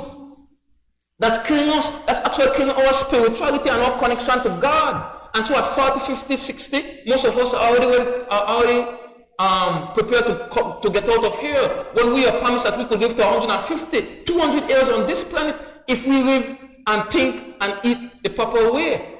I had Kelvin, I had the video. I didn't show the video. I don't even know. You put up the pictures?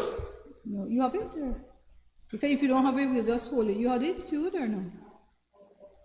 Okay, because then I was to have already showed it. Regarding sustainability, I want to say this regarding eating, right? So go ahead, put it on. And he can talk through it. Go ahead. In the nation of Islam, we are taught to eat 1 meal a day.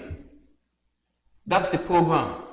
This has been on for decades. because we believe, I'm going to share this quickly, that the most honorable Elijah Muhammad met with God in 1931, and he was taught by God, Allah God in person, for 3.5 years. And what God taught him, the supreme wisdom that he was given, was what empowered him, an illiterate man, an uneducated man, to raise a nation and raise people like Malcolm X, Muhammad Ali, Walid Muhammad, and now the illustrious Minister Louis Farrakhan. And I'm saying this to say that everything that the most honorable Elijah Muhammad teaches us as black people about ourselves and the world around us is truth, 100% truth, that is manifesting more and more and more. And one of the truths that he taught us how to be healthy and to remain healthy for the rest of our lives and to have longevity is to eat 1 meal a day and to cut out the pork. See, pigtail ways. God is trying to tell you something. Drop the pork. The pork is killing us. The pork almost killed somebody in my family recently. See? And he didn't drop it until he was told, you cannot eat this anymore. That's a divine law of God.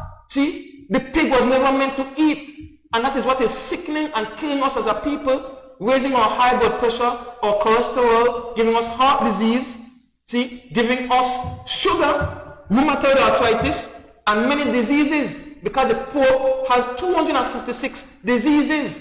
But the most prevalent disease in the pork is the trichina worm, a microscopic worm that does not die when you cook it. Get to understand the science, because even the churches like the Adventists who claim that they don't eat pork, they can't tell you why. See, and many of them struggle with that. One of the first things I let come is Moya was the pork. And when I stopped eating pork 20 years ago, my eyes became open. I became stronger. My voice became stronger. My thinking, my walk, my talk became stronger, because that's a poison animal. See, and if we could let that go, most of your 50 to 60% of our health bills will disappear. 50 or more of our health problems will disappear. I have to stop. Yeah. I had said I'm gonna go ahead. You can go ahead and post. I had said I wanna show. These are some of the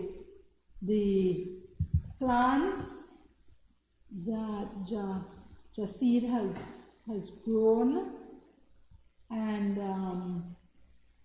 yeah. So just quickly, I just wanted to do it because. Okay. So this was a few years ago in my yard. I'm not seeing the inks there. We just did it. He just showed them. Okay. Yeah. He just showed them just okay. now. I thought you were showing more clips from Bigay, right? Because we have like a video, but it's just showing the land and so forth. Okay.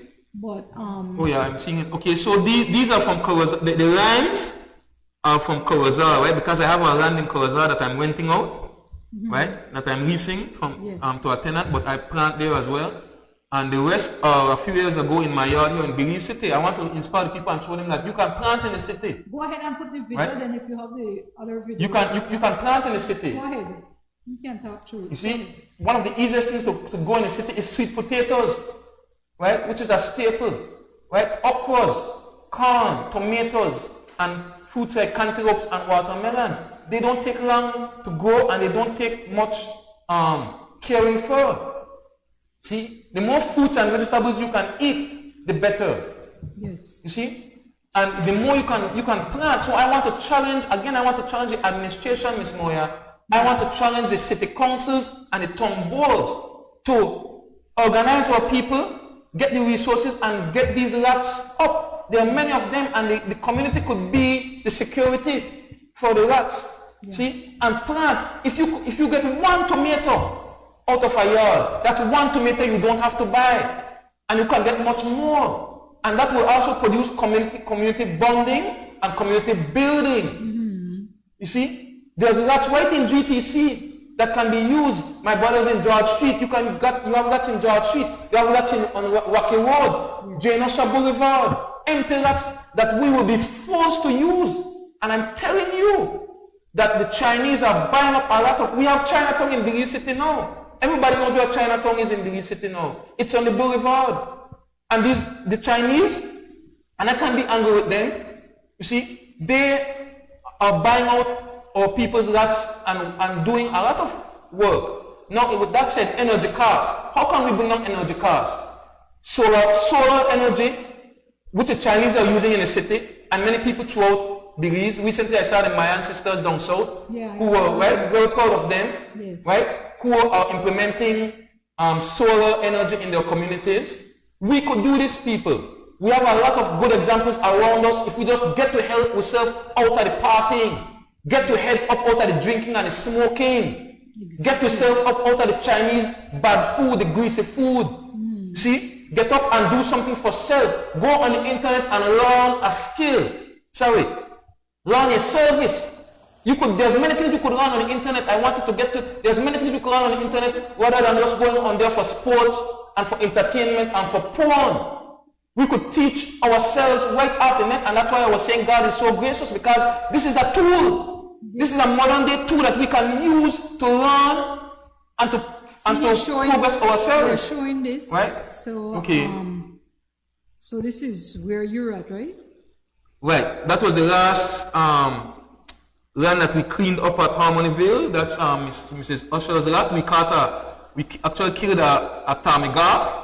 The first thing that we saw in the last few weeks, and as you can see, there are people building already up there. No, those people are not a part of Big A proper, but they are part of Harmonyville, right? They're right in the community. Yes. I believe that's a mestizo man building that house there. But it took about 10 of us, right, like half a day to clean that acre. Yes. And most of the acre was clean. You see? I had some before pictures, and it didn't look like that. So, and that's just a start. So the way we're planning to do this is, once your lot is clean like this, you can move off from there. And for example, my lot has been clean, right, for the most part. So this Saturday when I go up there, the plan is to spend half day with the group. It's like a syndicate. Right, a working syndicate, exactly. Spend half day with the group, and then take another half day, and then you can do something on your land. You see? Because it's already clean. Because it would take, you see that work there, you would probably take about $500 or more just to clean that as is, right? No, we didn't burn that day. Normally we do some burning, but right, that's a ptarmigan. Normally we do some burning, but it was wet that day, right? But because of the weather we went further, right? A long snake, man, it's good for health. It was about 5 foot. It took longer, but it's about 5 foot. Yeah, it looks longer than 5 foot. Yeah, it looks long. It looks right, and it had a big head too. I think I sent you the picture of the I saw it. The head, right? So yes, there are some challenges. Listen, nothing in Valley of Life cannot be accomplished easily. We want to wrap up, so right. Everything that you need to accomplish in life, there is a difficulty factor attached. But with the help of God who is in you see, and the God outside of you, right? If you know Him, you have the power, Belizeans, the potential to do what needs to be done in this time to offset inflation, because it's not going to go away. It's going to progress. It's going to get worse. A lot of people are suffering, but one of the reasons we are suffering is because we spend unwisely. We spend on the wrong things. We spend our time and our money on the wrong things. And all we have to do is just make a little correction every day. If every day you take to plant a seed, right? Every day you take to learn a skill. Just take 20 minutes a day. Right now I'm on Duolingo, learning another language. You see? Just take a few minutes a day to improve yourself. Over a period of time, in a few weeks, in a few months, you will be in a better condition. And I'm challenging my people to go and learn the teachings of the Nation of Islam and the Most Honorable Elijah Muhammad. Strive to eat 1 meal a day. You know why? In a little while, most of us who do not have money will be forced to eat 1 meal a day. And it won't kill you. It's just training. You see? No, I could go at this all night because I have the energy. We have energy, we have strength. You see? We run and we don't get tired. Why? Because God has taught us how to eat, to live, and not to die. We need to be more self-reliant Belizeans. We need to produce more. We need to plant more. And we need to love each other more. Assalamu alaikum.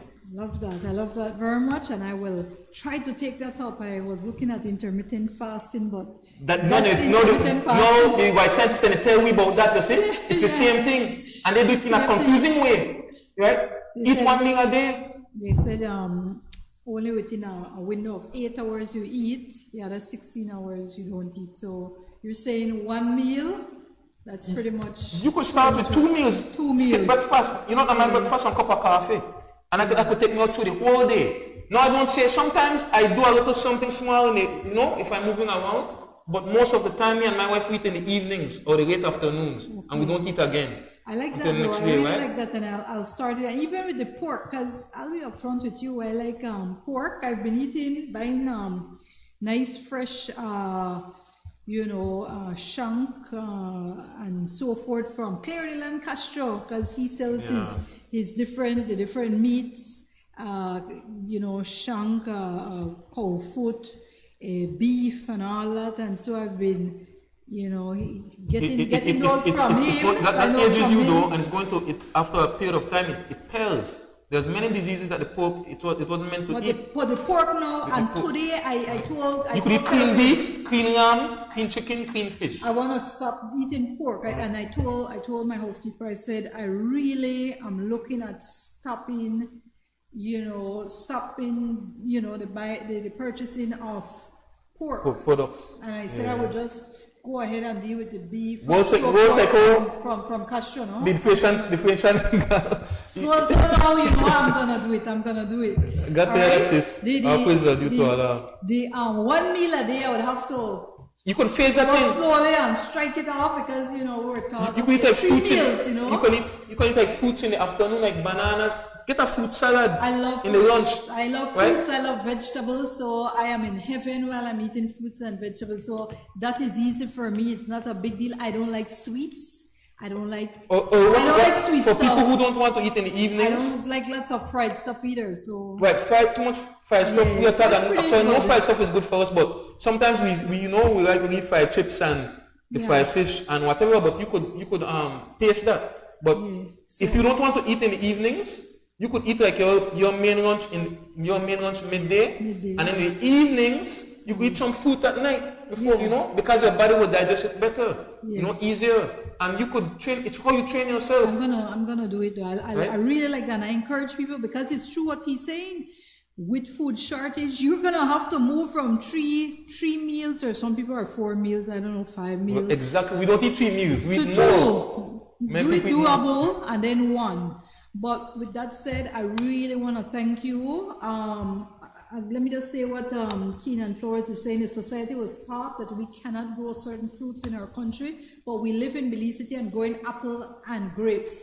And I want to shout out to my friends Jacqueline and Jake Booth in Corozal. Same thing like you, Keenan. They are planting and they showed me pictures of dates. So for those of you who know what is dates, it is so delicious. I remember I got in the Middle East, when you're in the Middle East, dates is common. So when I was there, I was working there a while and oh my gosh, dates, every day I used to eat dates. Dates was common. It's healthy too. Now in Belize, it's a big deal. So I told them, man, I have to take a trip there and go eat some dates. Fresh dates from their tree, and they invited me. But point is, this has been a lovely talk. People, the whole purpose of this show was to just open up your minds a bit more and try to help you, gear you, and share this message. Share it with people. You can go back to the live, view it, and just have more people understand, because the more we can open the minds of our, of our loved ones, the more very soon, Stephanie, very soon. And you said you grew your date tree, but it does not bear. Very soon it will bear, because my friends are also from Corozal, and I know you're in Corozal as well, but theirs is growing. So I just want to say, help us to encourage Andrew Sutherland. Okay, so we're gonna have Andrew Sutherland very soon, so we can talk about love, hate, violence, and control. All right. We want to just thank everybody for tuning in. Jasid Avila, we want to thank you. Thank you too, Miss Moya. You have opened up the minds of so many people, all our viewers. Thank you very much, viewers even from England. I know the time difference. We have viewers from India as well, always tuning in from India and Mexico, of course, Canada, the US. We want to thank you guys for ensuring that you view the show, and help us to share and spread the word to others. Our young people are most at risk. Help us to open their minds so that they understand it's doable. Mentor somebody. It's doable. Help mentor somebody. Exactly, Ruben Martin said, you know, about the Big Brother program. I had discussed that indeed, Ruben. It's needed. And we have to get certain men, more likely men, to go, real men, I'm not real men, like born men, to try and step to the plate and start to do mentorship. All right?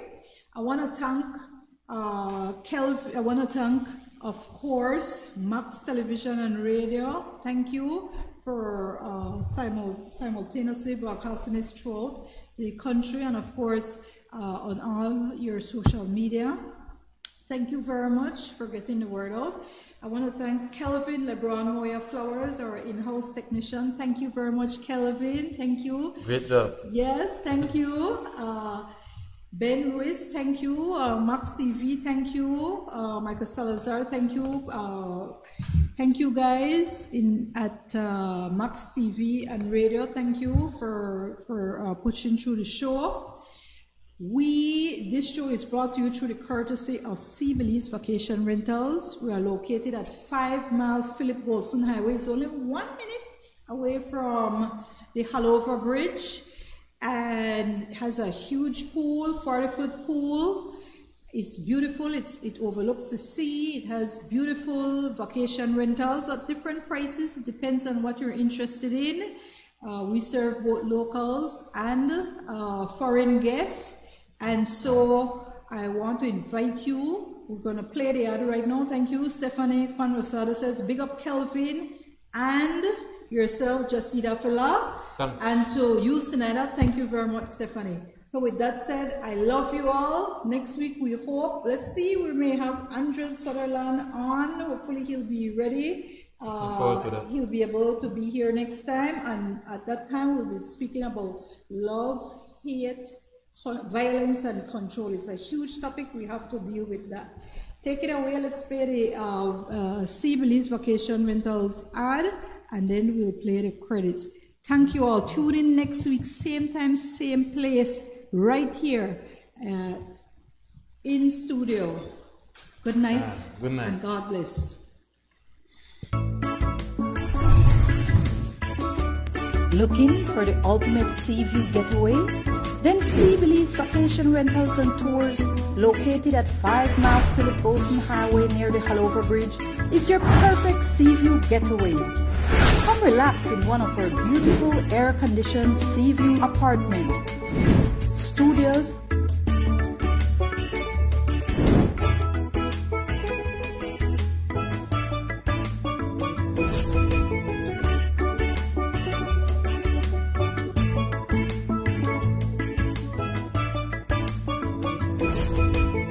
sea view rooms,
sell ice cold drinks so you can relax and unwind on our overwater or poolside decks. Contact us at 501-615-4485, 65 or 67.